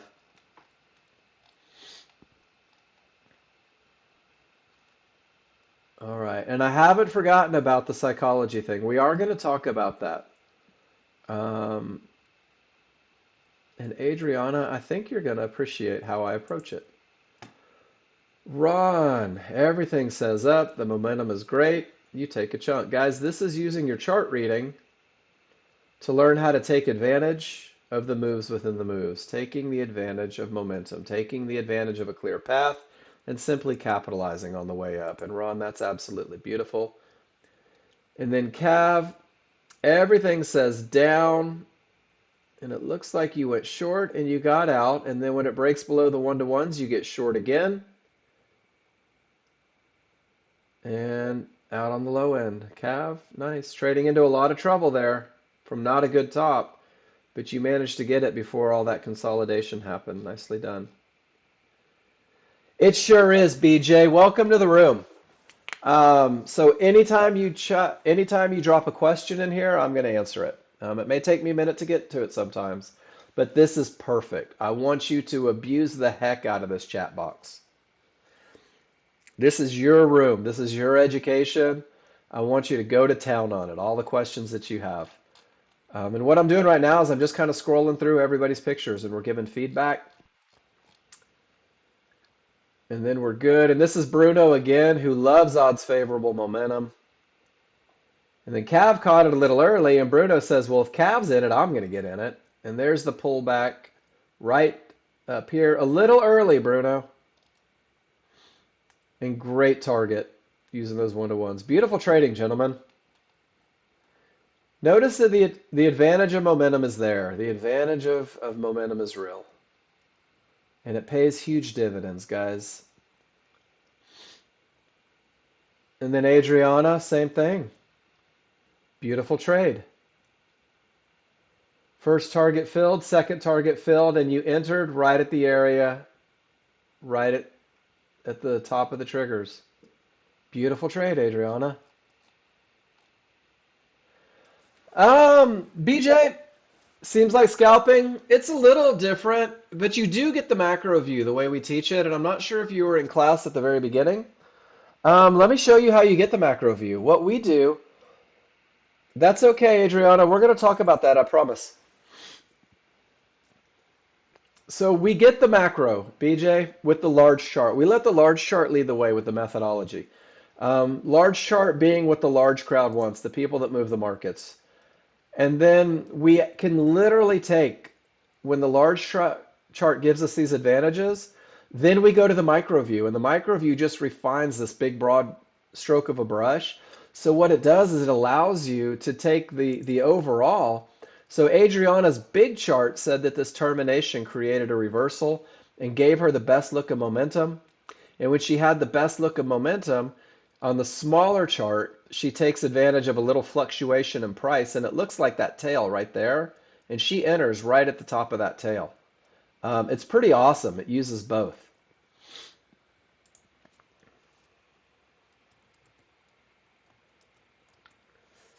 So Adriana, this is your word right now. Trust. Only in simulator, right? It's not hard in simulator because who cares if it loses? It's not hard in simulator because there's no threat, right? And guys, one of the most common things that happens. And Adriana, I think you're what, 3 weeks in with me, right? Was it January 2nd? So Adriana, you haven't had time to develop trust. You haven't had time. You've shown me pictures of your winners. How many pictures of just entries do you have? I caught one of them, Ron. Maybe I missed the other ones. I'll look at them. And I only say this from my own experience. You do have many, many. Okay. So keep going on the repetition. And what's going to happen is when you're on simulator, it's easy. You don't care. There's no threat of loss. And the second you go live, and this is what a lot of people do, is they stop focusing. Awesome. Most people, they stop focusing on the process when they go live, and they focus on the money. I have to win this trade. I don't want to lose this trade. I want to make sure that I make money in this trade. I'm afraid to make money or to lose money in this trade. And what they do is they start making decisions based on emotion rather than repetition, the same thing over and over, right? So if you keep losing on Apex, I don't see a lot of losing trades from you in the room. And this happens a lot, and this is totally normal. Nobody wants to show their losers, guys, because you think that you can analyze them. I know why I lost. It's just a loss. Let me just show the winners, and everything will be great. But the reality is, guys, is the losers are where the lessons happen. The more losers, like if you take the winner And Adriana, we know why you won this trade. You won this trade because of odds favorable momentum and a perfect entry, and everything was perfect, right? Show me the ones that you're losing, and let's see if we can get rid of the problems. My biggest problem was trading in determination conditions, right? Some people jump in early, some people get out late, but when you show everything that you do, so you don't need to analyze them. Let's analyze them together. And Adriana, you are a proud woman, right? You have to know what you did right or wrong. You're not expected to know the difference, Adriana. You're brand new. That's what I'm for. That's literally my entire job description is to help you work through these things. So the winners are great. We'll high five all day long, guys, but the lessons come from the losers. The lessons, getting that feedback on what maybe went wrong, that's what's going to take you next level. Um, because if you're making mistakes and you don't know they're mistakes, then you're doomed to repeat the mistakes. So Cav, everything says up. You take a little momentum style off the one-to-ones. I love it. Strong triggers going north. Momentum up, clear path. Get in, get out, make a little money. Beautiful trading, Cav. Not a high probability trend trade, just a beautiful chart read. All right, Rob, first picture. Love it. So, Rob, should it be rolling soon? Watching the 13-1, small triggers should be rolling soon. Let's go to crude oil.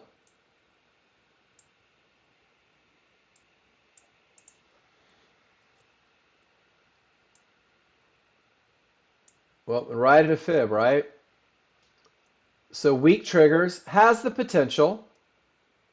And then if I scroll back to 9 a.m., multiple divergences. Right? Oh, right on.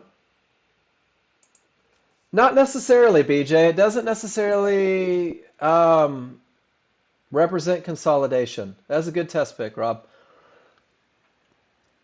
So, BJ, you can use this on any time frame. Like when I trade the NASDAQ, I use a 34 for my large chart instead of a 13.2.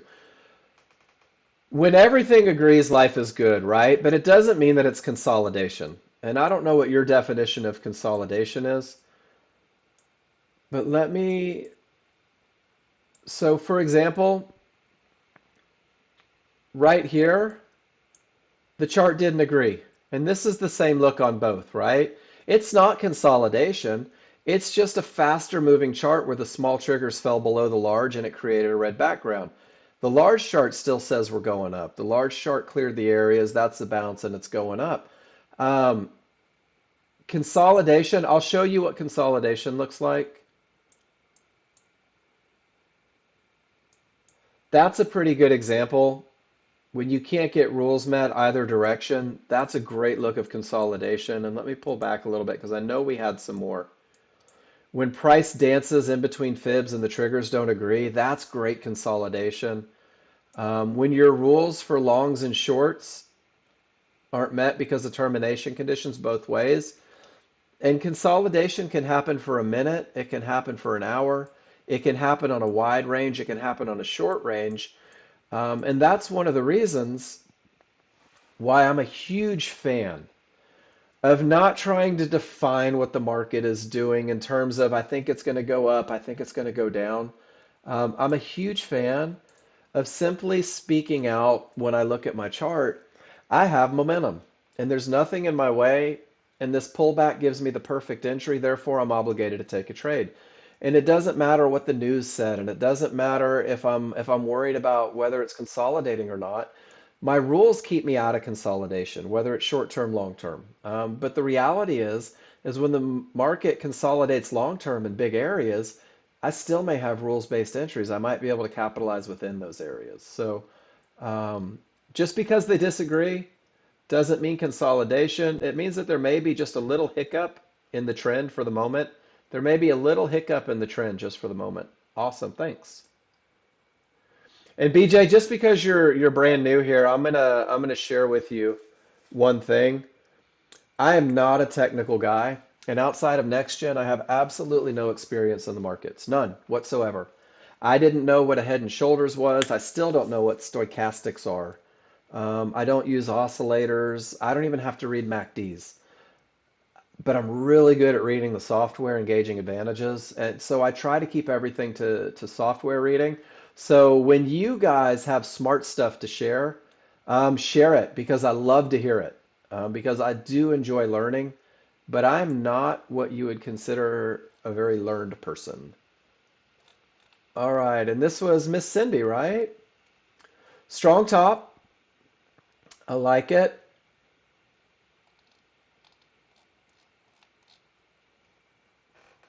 No, you don't get to be sad about this one. What a great lesson. Are you ready? We're going to talk about it.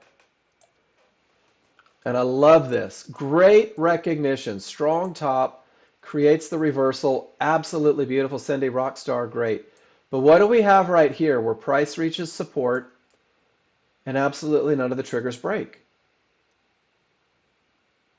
So that's a termination condition, right? And there's one other thing that's happening here, Cindy.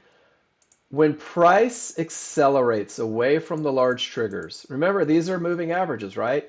When price goes screaming away from these large triggers and it hits something, whether it's a fib, a mid band, a one to one, if the large triggers, if there's room for that bar to be a full bar before it hits it, it behaves like a vacuum. And we call this the gap theory. And I'm going to show it to you. And guys, this is where those triggers can behave as support or resistance. But let me show you a picture of the gap theory. Let me give you the cool slingshot one first. And I think that the guy's lessons on regression of the mean is good. When price accelerates, literally flies away, and bumps into something, for example, this midband. If there's room for a full bar, and you know that there's room for a full bar, Cindy, because price will be, let me see if we have an example in play. In this case, the triggers would have been above this reversal bar marker, and it's not showing it on that. Let's see if maybe we get lucky something in the moment.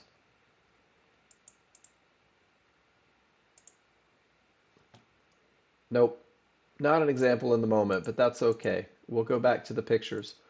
If your trigger lines are above the reversal bar marker, price is likely to close it. This behaves as a vacuum and it sucks price right back to it. And it could be a mid band. It could be areas. See how the triggers are below the reversal bar marker? It lets me know that price can make a full bar before it smacks into it. This is just absolutely no more longs. Even if you were hoping for the areas to break, it's just a big patience piece. And then what happens a lot, and one more picture, is price hits, this area, and this looks a lot like what you just had. The large triggers didn't follow, and it snaps all the way back to them. So even though it looks like a good short in the moment, it kind of gets run over there. So great lesson in that picture. And then crude oil, it was close AE, but it was just a termination condition. So even without the gap theory, you still have to respect termination conditions. They're designed to keep you safe. So no matter how strong this top is, it doesn't supersede, it doesn't trump support at a pivot stop out with no triggers through it, right? Rule number 2 is designed to keep you safe. And then your entry, let's turn it into one more lesson, Cindy. So we reached the area. Do you see how far away the synthetics are? So your synthetics are these large triggers. So when you see them way up here and your large triggers are way down here, what you run into, and I'm going to show you this one just from the client trades, one of the pictures in the patterns. What you run into on that is what we call split triggers.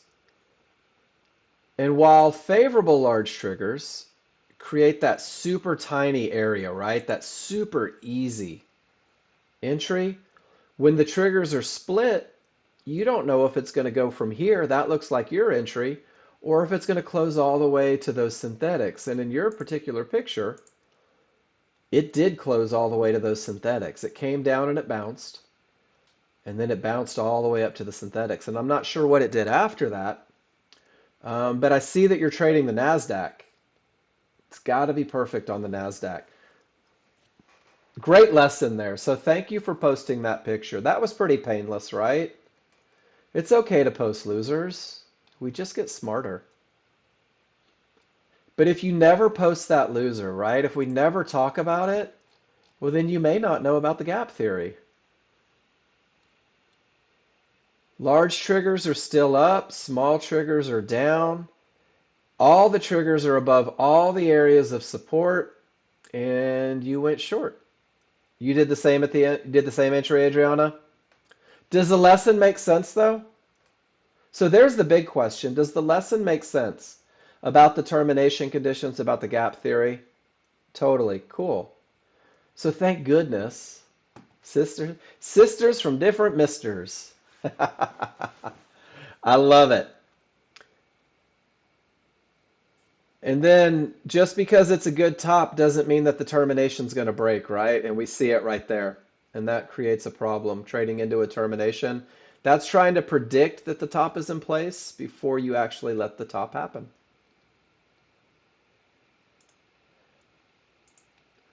And then here's one of the other sides of it. Large and small, not above. Even in the picture, the smalls are still below. And its weak triggers, they're on the wrong side. And divergence. And it just pushes lower. And Cav, I think you got caught up in the idea of being first, and it just didn't work out for you today. Guys, this is one of the reasons why I love to talk about advantages. And I want to share this. And Cav, I know that you got your lesson, but this is for the other kids. The smalls are on the wrong side of the large, guys. To have that momentum, it looks like this down here. That's totally on the wrong side. And they're inside, and the small triggers haven't made it through the line yet. There's a lot of problems on this chart. And this is one of those instances where it's easy to get seduced by the siren song, right? Look at that entry. Oh my gosh. Perfect window of opportunity. The triggers are strong and everything is pretty.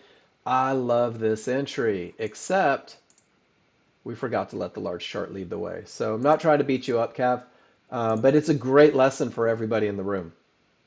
It really is.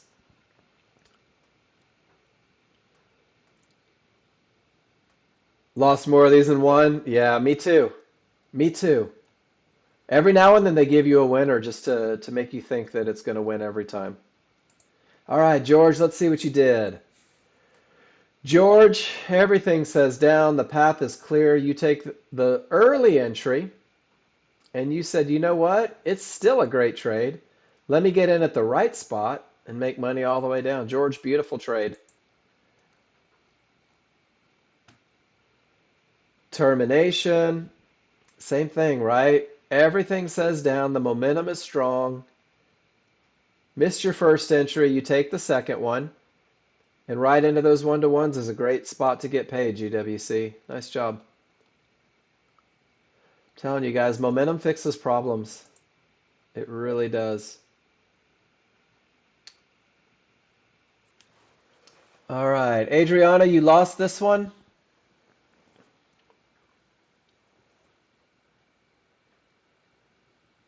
Let me see the timestamps. I can't tell where you got in. Did you get in at the top here? 84.50, 84.50. So we are into resistance, right? It's actually a nice trade, Adriana. This is a 50-50 trade. The smalls are breaking, the large are wide, the momentum is great. There's no divergence. You're in at the area. 84.50 just didn't break. And you're coming from a termination that created the reversal. Not gonna lie, Adriana. Yeah, absolutely, Cindy. This fits the rules for the 50-50 trade, Adriana. But the area wasn't broken, so you can't expect it to win as much as, a high probability trend trade. I think you did this one perfectly. And I'm just going to say it one more time, guys, that when you write your rules on the chart, it becomes repeatable. You can't win them all. I wish we could. I go to bed every night hoping that you win all your trades, but it's not realistic. All right, strong triggers down towards Texas. Took a pullback into the triggers on the 13-2, and you reached both targets. When the termination creates the reversal and gives momentum, and the small triggers smash through the area, and every chart agrees, Cav says, you know what, I'll give it a try. And it made it, right? All the way down to the termination condition. And there was a big split, and it could have pulled up, right? It could have come all the way up here. And Cav says, I'm willing to take this one based on my experience. Trading into the fib, I love it. Let it come up and go back down. Take the same entry on its way down past the fib instead of up into it, but nicely done. Nicely done, Cav. And then make sure I'm not missing anybody. Oh, you know what, Ron? I missed a couple of yours. You even pointed it out, but I totally just squirreled it. If you're going to be a trigger, be a strong one. Look at that momentum. Holy smokes. Divergence off the bottom, tons of momentum. Boom, boom, takes it. And then when it bounces, Ron's not a high probability trend trader. Everything's still screaming, the path is clear, and he makes money again. Ron, that's a beautiful trade. Sorry I missed that. I miss them sometimes, guys. It's okay to tell me. And then one more, same thing. Hasn't reached the craziness. All the momentum is there, and he gets out at the fib. Backside of the price completely clears trouble. That's the key to his trades. Clear path, guys, clear path. Jeremy, you took an HVA trade. Let's see what you did, my friend. Termination, termination, caught in between the two, right?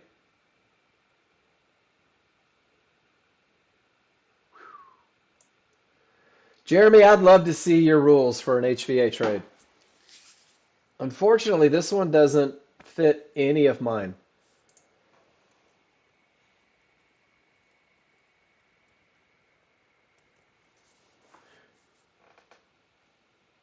Well, my rules are Nexgen's rules.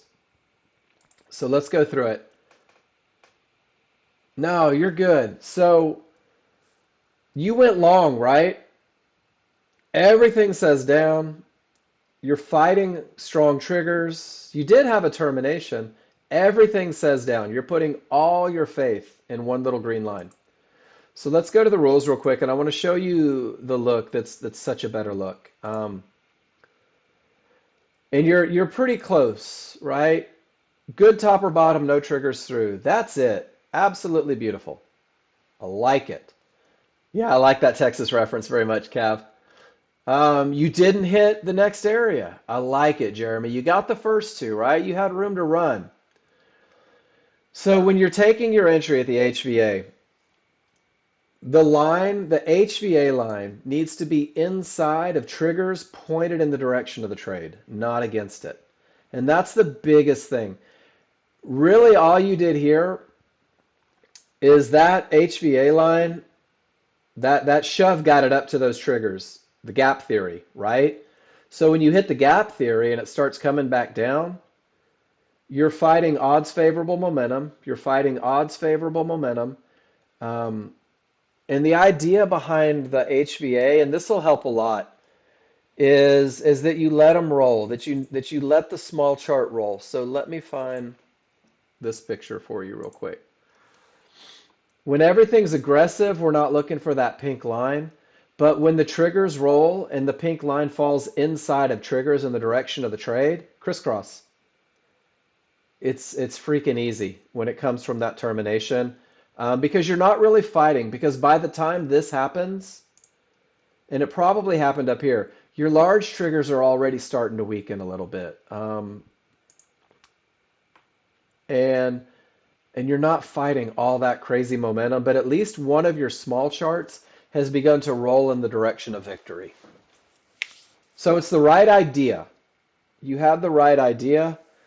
So the lower probability will have just the smalls rolling, and I'll show you a picture of it. The lower probability version may just have those small triggers turned and in the angle, right? No triggers through. But you can see it. You can see how things start to weaken on the pullback. The smalls are down, and you're kind of lining up the two of them. The ideal, like the best of the best, the highest probability, is when that HVA line falls right inside of triggers in the direction of the trade. That's the one that's the easiest because it pulls back, it corrects to the moving average. You've got the HVA line there. And the HVA line is nothing more than like a line in the sand. It's literally where the sellers in this picture,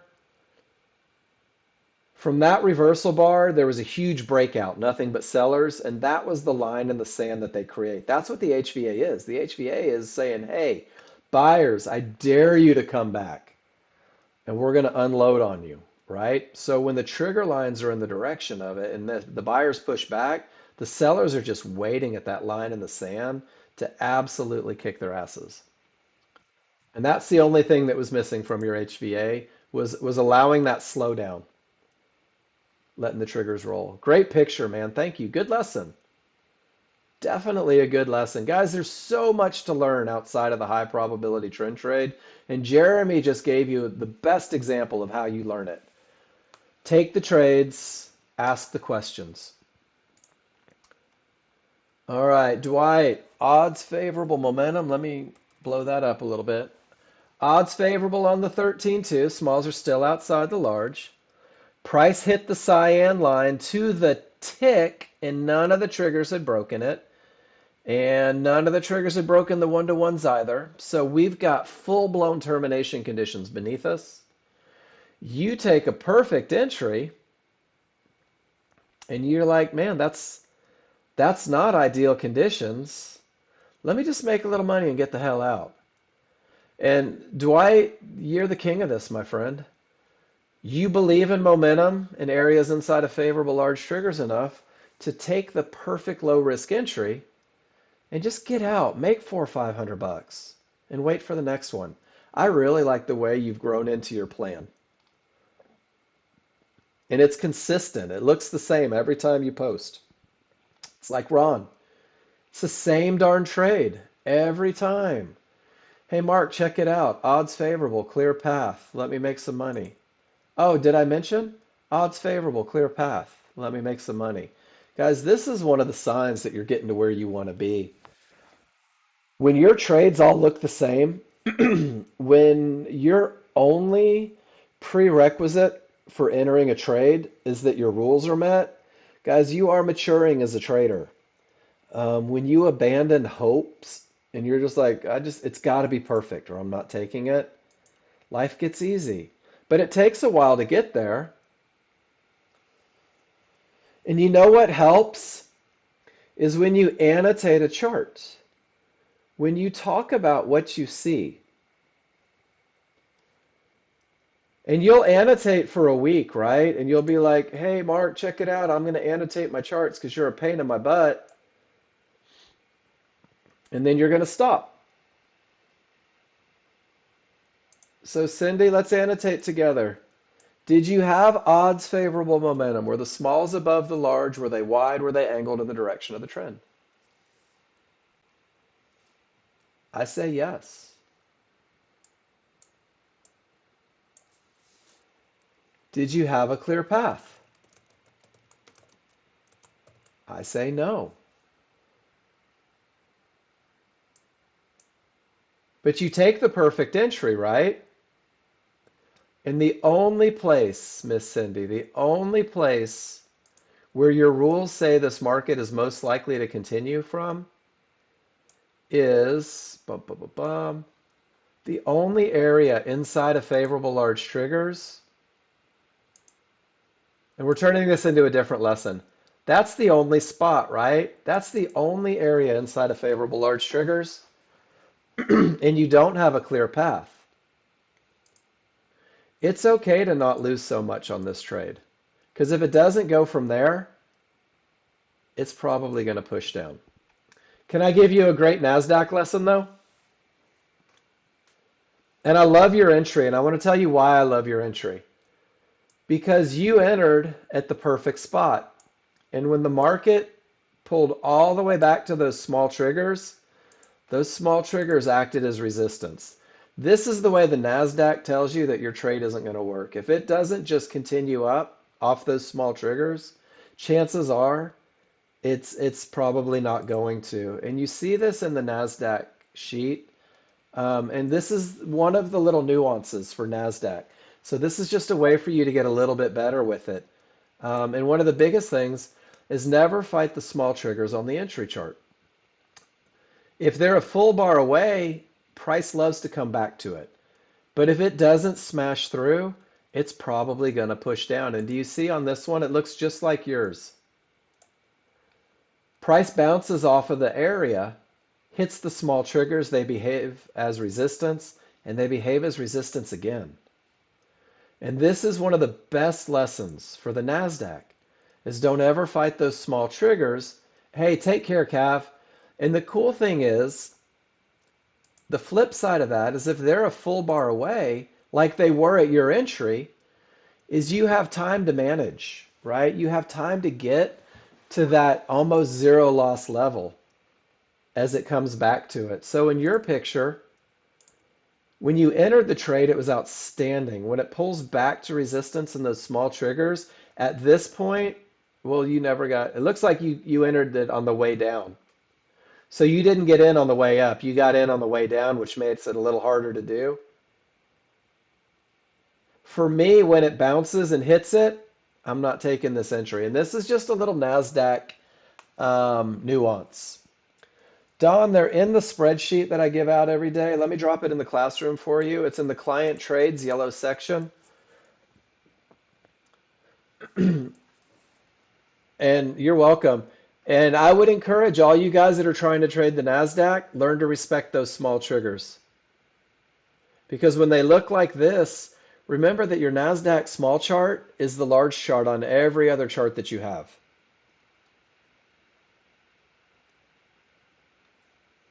So, nice picture. I like it. I really do.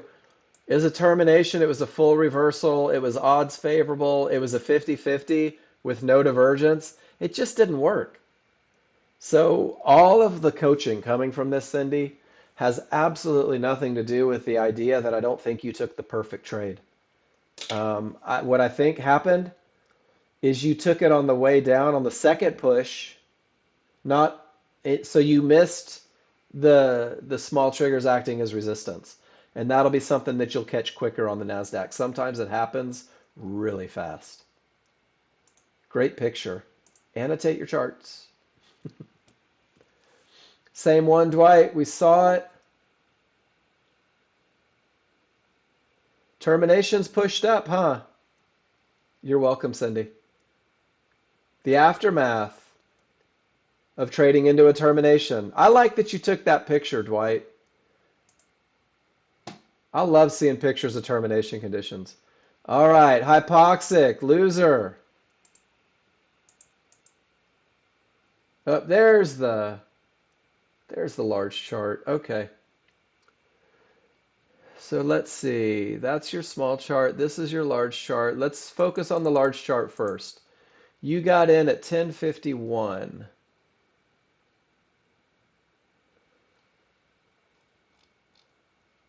All right. Good top, you thought.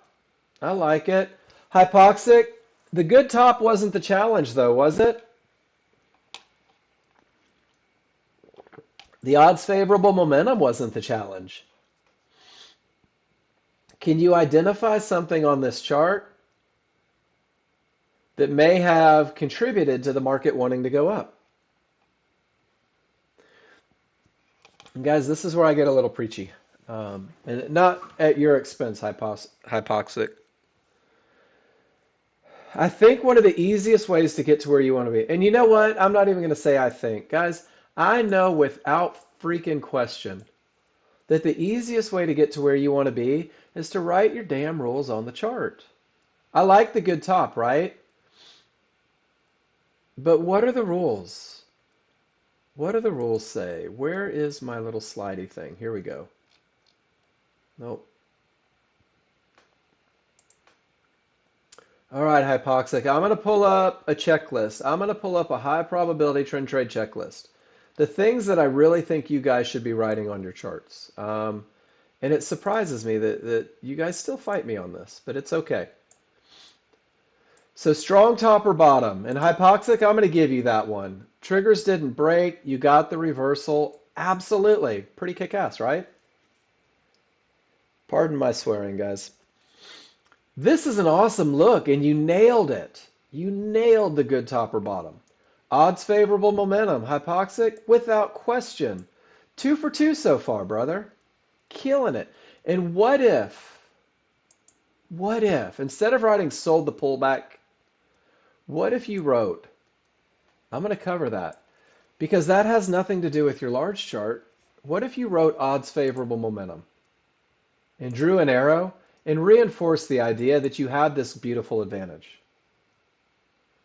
And then this is where it gets sticky.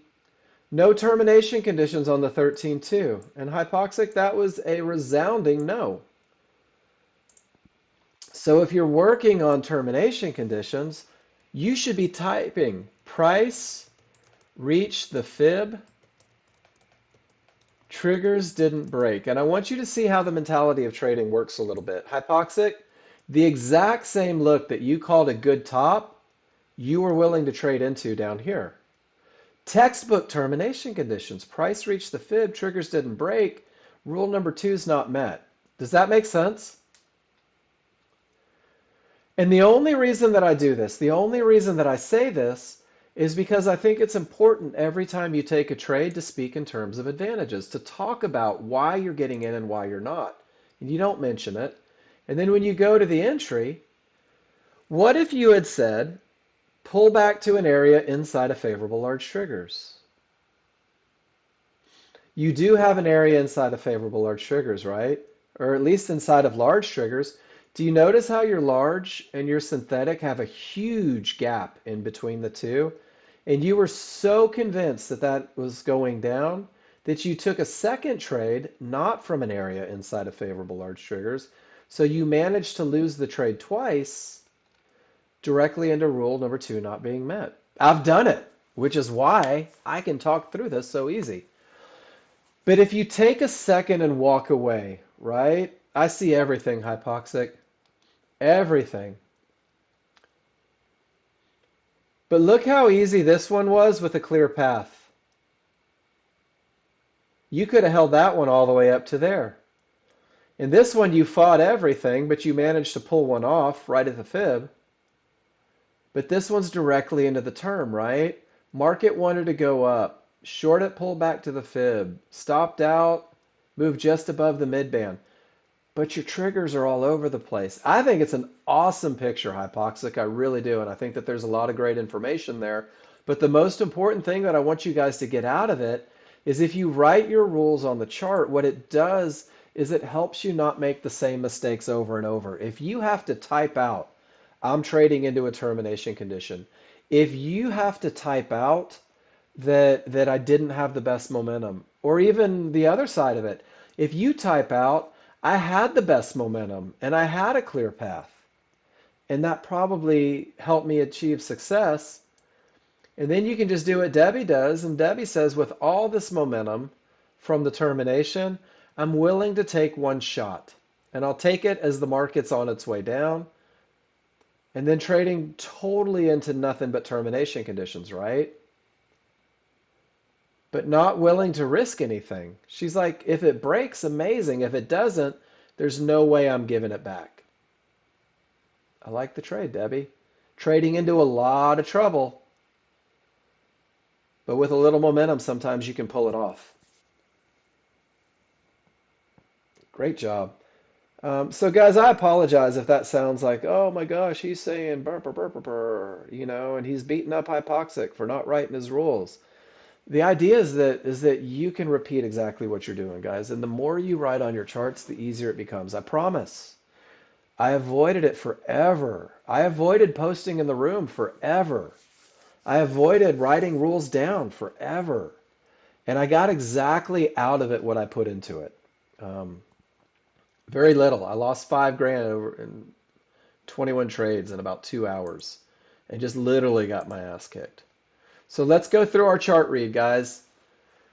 The background is green. Everything says up. Hypoxic, do I have a clear path?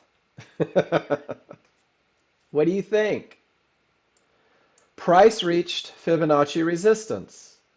The triggers didn't break. I don't have a clear path. Rule number 2 is not met. Even if the area looks beautiful on the smaller, faster chart, rule number 2 is not met. And so, BJ, I know that you're new, right? Who else is new in here?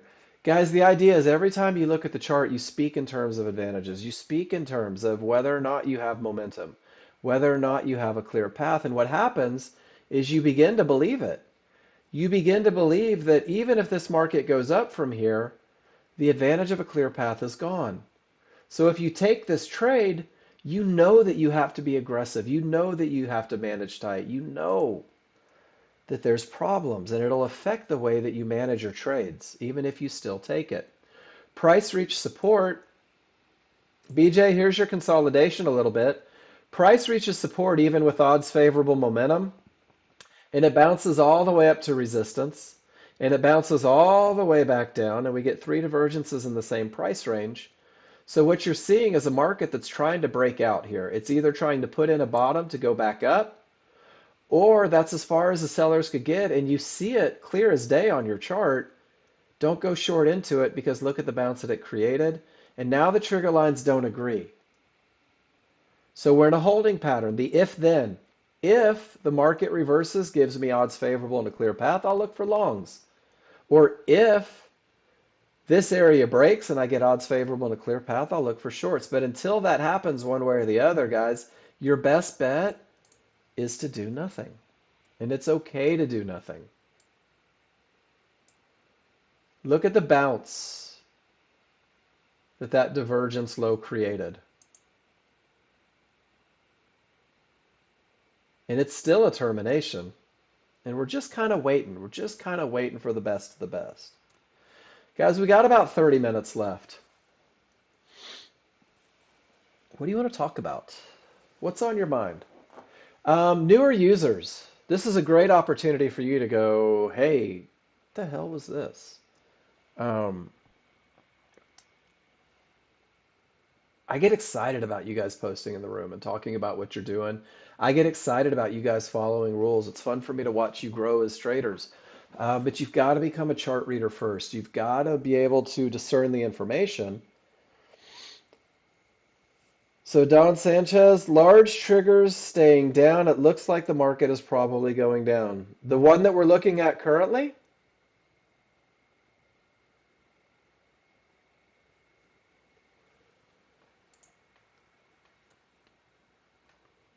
Right there, large triggers down. But weren't they down here before the big bounce? And weren't they up as all could be and the market went down? You know what? Hypoxic, John Novak's going to start one up. I don't have, Nexgen doesn't have one currently. But then Don Sanchez, the other side of that, is at least this is keeping you from going long, right? Because the large, slow moving average is pushing down. Keeps you on the right side of things. It doesn't mean that there's a short. What it means is that the pressure's down a little bit. But we still have a fib to clear. I think that's a great chart read. Appreciate you throwing that in the room.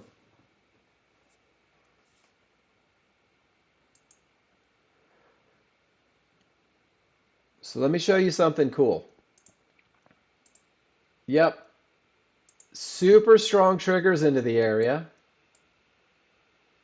Buyers fight, and we get a retest. And see how the triggers are weaker right now?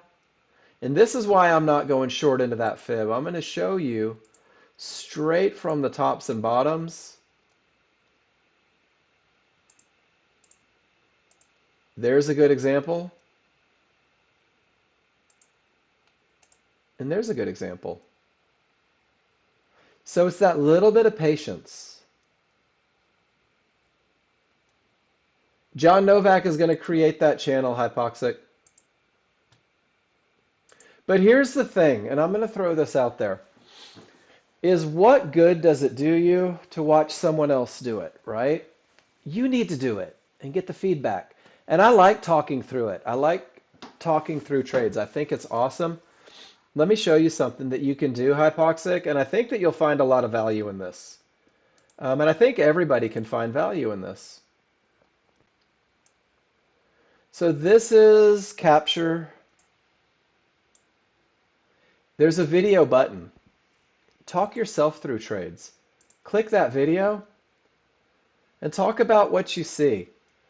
I noticed that price reached resistance and it was coming down super strong, right? And it retested, and now I have weak triggers right back into that support. And this is a pattern that I recognize, and we'll know in just a minute, that's a good look for a potential bottom. But as the large triggers are still pushing through, it's too soon to try any longs. None of my triggers have rolled. If this is really going to be a bottom, I'll see it over here first, and right now I don't. So you do that and you talk yourself through what you see, and then you can come back to it. Let me close that out. You can come back to it and you can literally hear yourself talk through a trade. You hear yourself trading in determination conditions, or you hear yourself. You hear the nervousness in your voice, right? I love the video feature. But hypoxic, keep your eyes open. It's coming soon. We actually talked about it over the weekend. John Novak just having a live trading. But the problem is with watching John Novak trade live, and I'm going to share this with all of you. It is akin to listening to Einstein teach string theory. And if you don't have a good mathematics base, he might as well be speaking a different language. And if you don't have a good chart reading base, it's going to be difficult to keep up with John Novak. Don Sanchez, great call on not going long. Great call on saying the pressure was down. I love everything about it. Um, and when I first started, John Novak taught the same class that I'm teaching. Hey, take care, Dwight. And one of the phrases that he used, and I'll tell you what, I got 32 flavors of butthurt on it, is he would always say, well, it's obvious, because it was obvious to him. It was obvious to him that if price reaches resistance and the large triggers don't follow, that it's probably going to continue back down, right? And it was obvious to him that if you had a pivot stop out here, then this 50-50 was more likely to work. And it was obvious to him that if you didn't reach the area and it pulled back and the large triggers didn't blink, it was probably going to get the next area. And all of these things become obvious through chart reads. All these things become obvious the better you get with the software. But I try to teach the class in the manner that absolutely nothing is obvious. Odds favorable momentum isn't obvious, right? And termination conditions are not obvious. They can't be to the new user. Entries aren't obvious, not until you practice them. So your job is to practice them until they are. And then Don Sanchez, what do you think about smalls on the wrong side of the large? Isn't that cool how that worked? The large trigger said we're probably going to give another push. But we never had rules met for a short. And if you went short at a mid band or resistance inside of favorable large triggers, without the advantage of momentum and really not a clear path, well, that's what happens more often than not. So it's okay to be new. And keep doing that. Keep reading about what you see. And Don, thank you for not saying it's going short. Say, because of the large trigger look, I recognize that it may still push down, right? And that's okay, guys. That's chart reading. We can do that all day long. But I would hate for somebody to go short right here because someone else in the classroom said it. And exactly, and the triggers, that's not great, right? They're on the wrong side. And now the direction is up. And now the large triggers are rolling. Might have been a little bit overrun. We don't know. We'll know in a minute. It's not the same as before. Strong triggers in. Retest. Decisions made. Strong triggers in. Retest. Decisions made. Pretty cool, right? Strong triggers in. Retest. Weak. That looks familiar.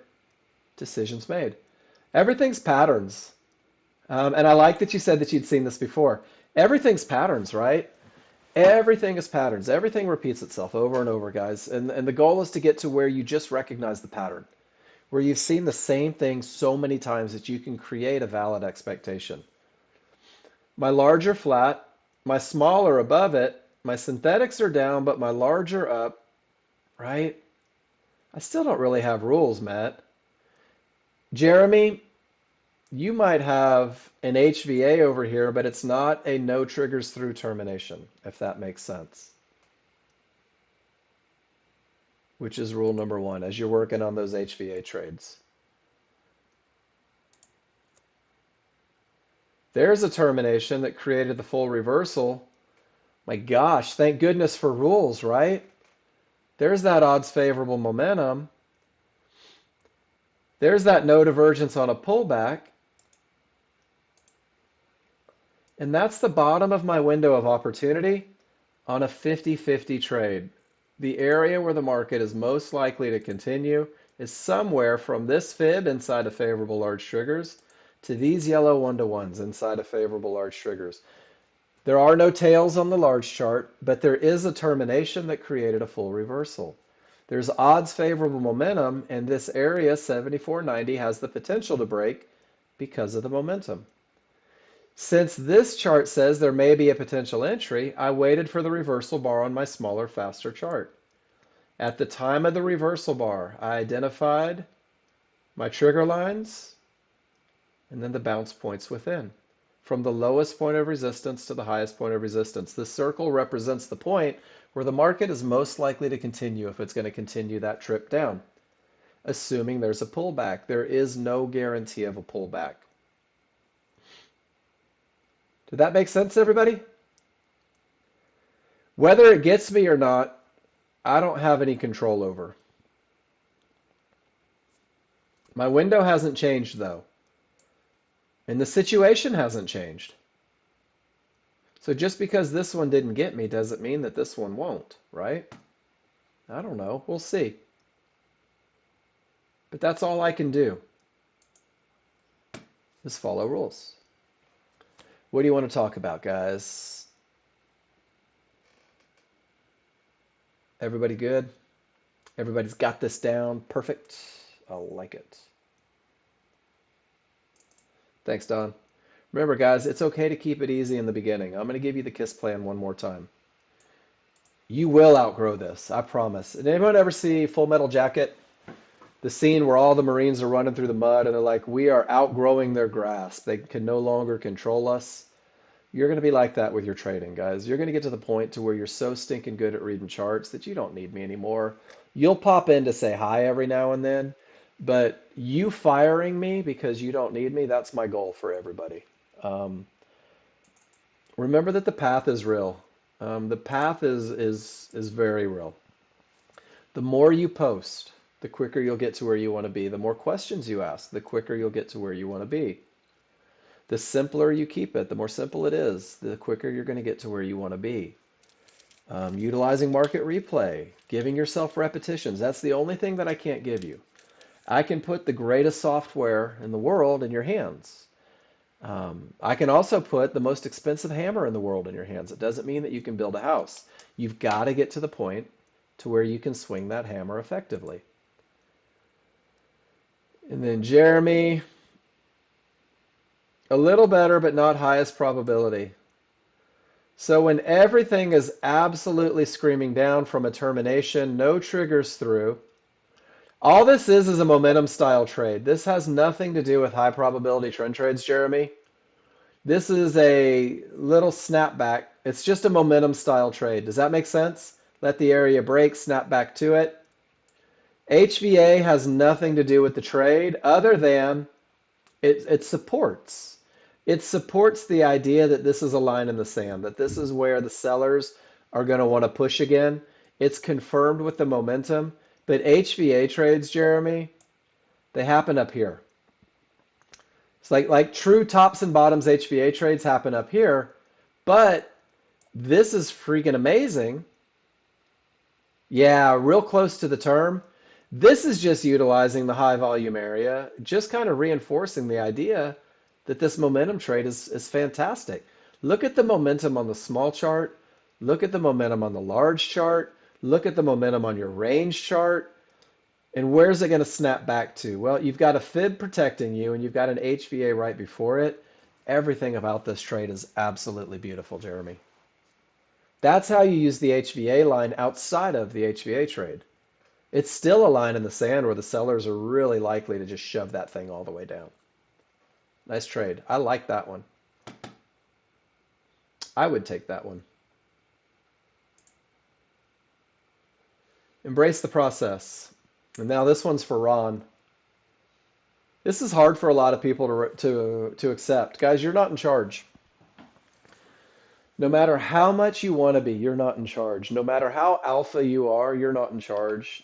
No matter how many employees you have at your job, no matter how much you control things around the house, the market's going to do what the market wants. And we have absolutely zero say in it, which is why we let the large chart lead the way, which is why we let the people in control do what the people in control are going to do. This is Norbert. Ron named him. So sharks are the big money investors. Sharks are the people that create trends, that create momentum, that react to those key areas. We use the large chart to figure out what the shark is doing. But we're remoras. We know that when they get something, there's opportunities for us to make money. And that's why it feels like scalping, BJ.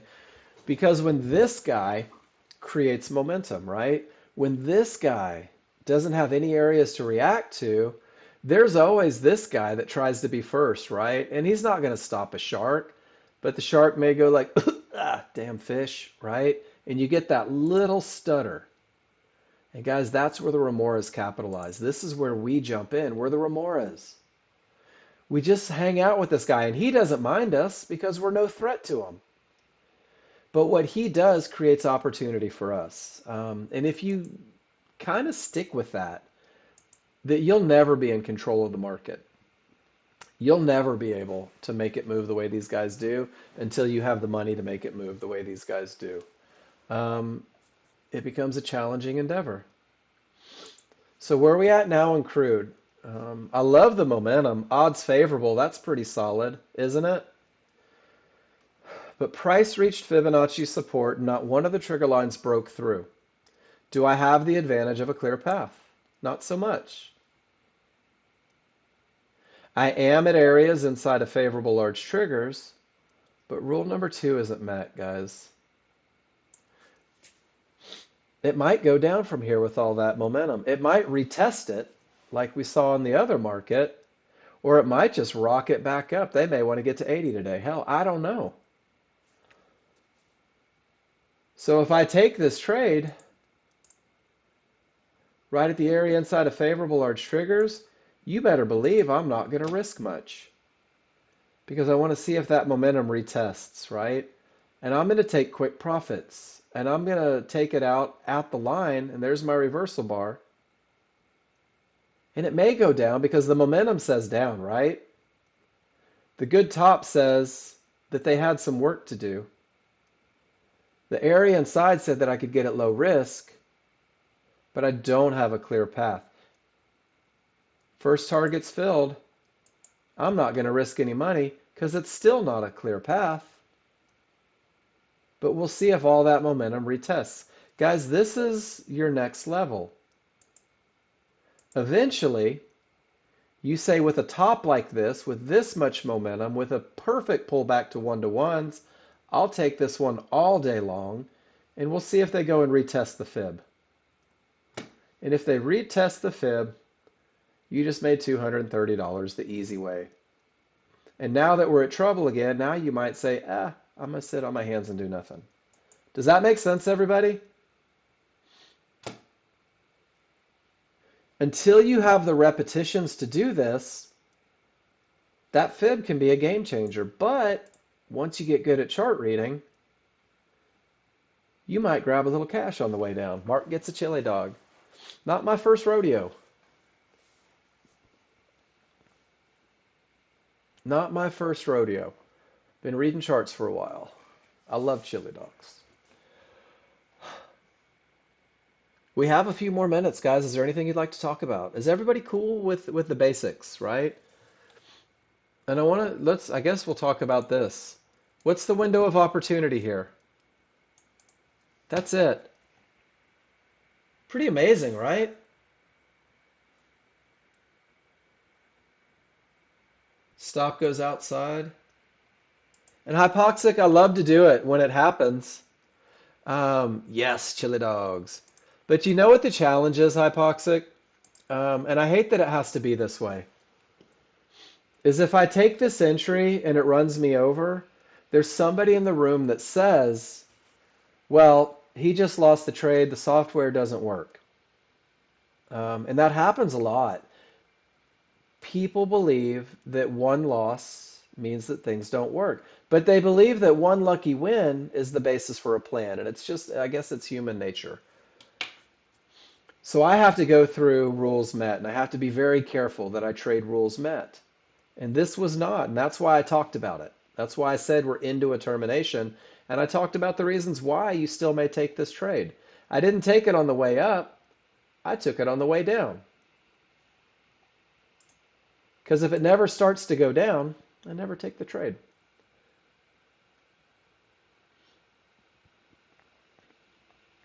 Good bottom.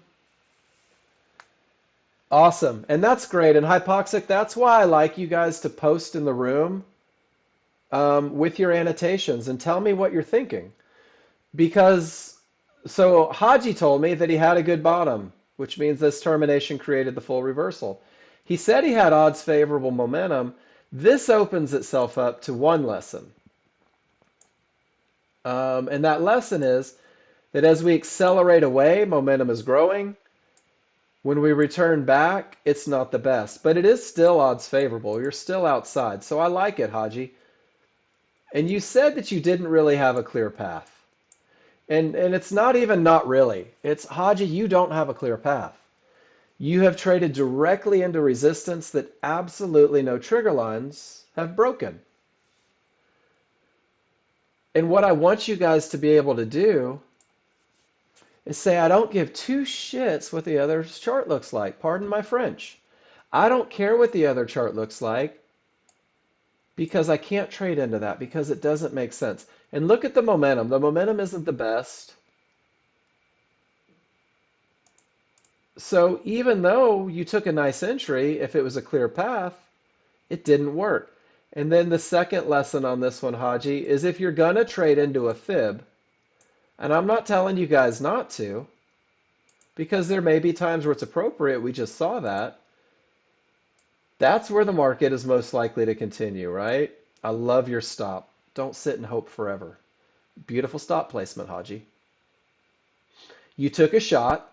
You knew that it was a shot. You didn't risk a lot. If this goes, it's awesome. But you didn't give a lot back.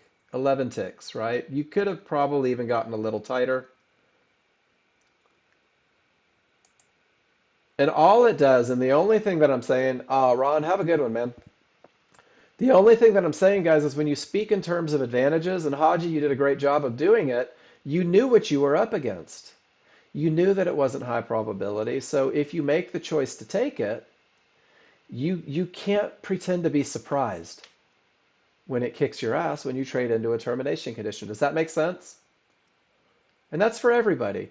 And if you took the short down here, it's the same thing. You can't pretend to be surprised when you lose it because you know it's not a clear path. So, Haji, great job. Thank you for sharing. I like it. Do you need this trade to make money? Do you need this trade to reach your goals?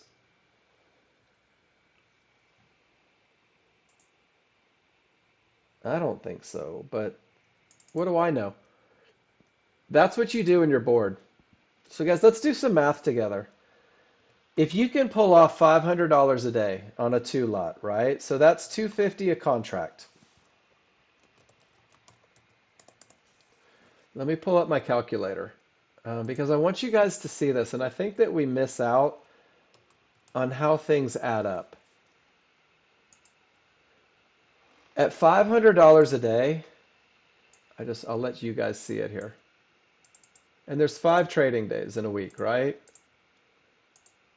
That's $2,500 a week, give or take. And that $2,500 a week, there's 4 weeks in a month, right? So that's 10 grand. 10 grand a month. Let that soak for a second. 12 months in a year. Guys, that's based off of $250 per contract. I see people all the time. Well, I need to make $10,000 a day. I need to make $1,000 a day. $1,000 a day is great. That's a $20,000 month. There's people that have that goal. But if you can't make $250 a contract consistently, why are you worried about making 500 per contract consistently, right? So learn how to get paid. Learn the process that gets you paid, and then that 2 lot becomes a 4 lot, right? So your 500 becomes 1,000. My 1 isn't working. The 500 becomes 1,000. It's not more trades, it's just a couple more contracts. And then it becomes 3,000 and 4,000 and 5,000. But you get so freaking good at making $250 a contract that you shut it down if you're trading a 2 lot and you go to sim and you keep practicing. And it's funny because that's my goal is 250 per contract every day. And I trade 2 lot most days. Because honestly, an extra $120,000 isn't a bad deal. I'm not retired, and I teach class during the best trading time, so I'm having realistic goals. But if you caught that one, that was 230. You're halfway to your goal. And look at the momentum. Do you see the difference in the momentum, Haji? Triggers like this retest areas. Weak triggers, things start to bounce. And I think that there's a great lesson there, right? And then Don Sanchez, strong into it. There's a retest. Super, super weak at the area. Everything goes the other direction. And it actually pushes through. This stuff happens every day. It really does. Weak triggers right at the problem. Look at the problem. 2 divergences, weak triggers, right at a termination. Guys, I don't know if it's going here, here, or off to the moon. I have absolutely no idea. But what I do know is that it's not pretty on this chart. And I've got to learn to trust that. I've got to squash my desire to be in every move of the market. And I've got to really embrace the idea that advantages are how I'm going to get paid, guys. And my brother used to always say, if you walk into the bank and you say, give me all the money, well, you're a bank robber and you're going to get shot or tased or hogtied. But if you walk in and you say, hey, give me my money, please. Do me a favor. Give me my money. And then I'm going to walk out of here and go have a sandwich somewhere, guys. Then life becomes easy and a lot less stressful. And that's class. So for those of you that are brand new, thank you so much for being here. For those of you that took a little time to be with us, that said, hey, you know what, I'm going to give this a try. I'm going to tell you right now, it's doable. It works. You've got to learn how to work it. And the more simple you keep it in the beginning, the easier it becomes, the faster you get to where you want to be. And then once you're good at reading charts, guys, the world is your oyster. So um, look at that. One, two, three divergences, coupling with weak triggers. Ah, love the lessons. Ask your questions, guys. Demand my time. Every time you post in the room, it's a private session. When the rules are met, Rob, when the rules are met. So here's how it works. And I know that was a silly answer, right?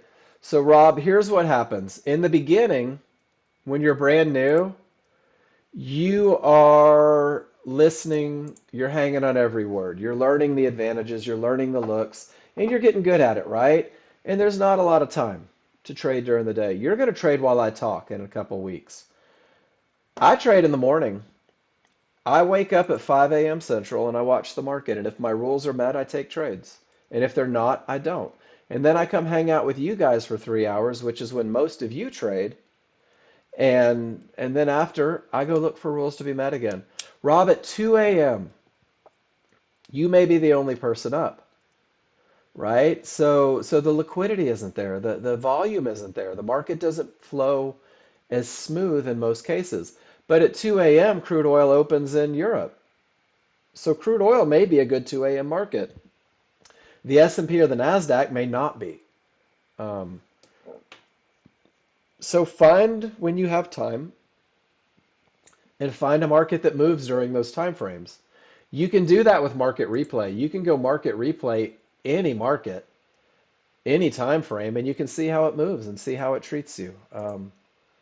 So I get the real answer, the Sunday school answer is take trades when the rules are met. Be in front of the market when it's convenient for you. And oh, look at that, terminations. I love it. And if it's not producing what you need, make sure that you're following your rules. And if you're following your rules and you're just not getting the setups, well, then maybe you need to adjust your times. I hope that makes sense. And guys, that's it for me. Awesome day. Great class. Great questions. Awesome pictures. Let's do it again, Cindy. I like that. I will see you guys in the morning and we're going to do it all over again. So enjoy your afternoon, guys. Don't spend all day in front of the computer. I'll see you at 9 a.m. tomorrow. Take care, everybody.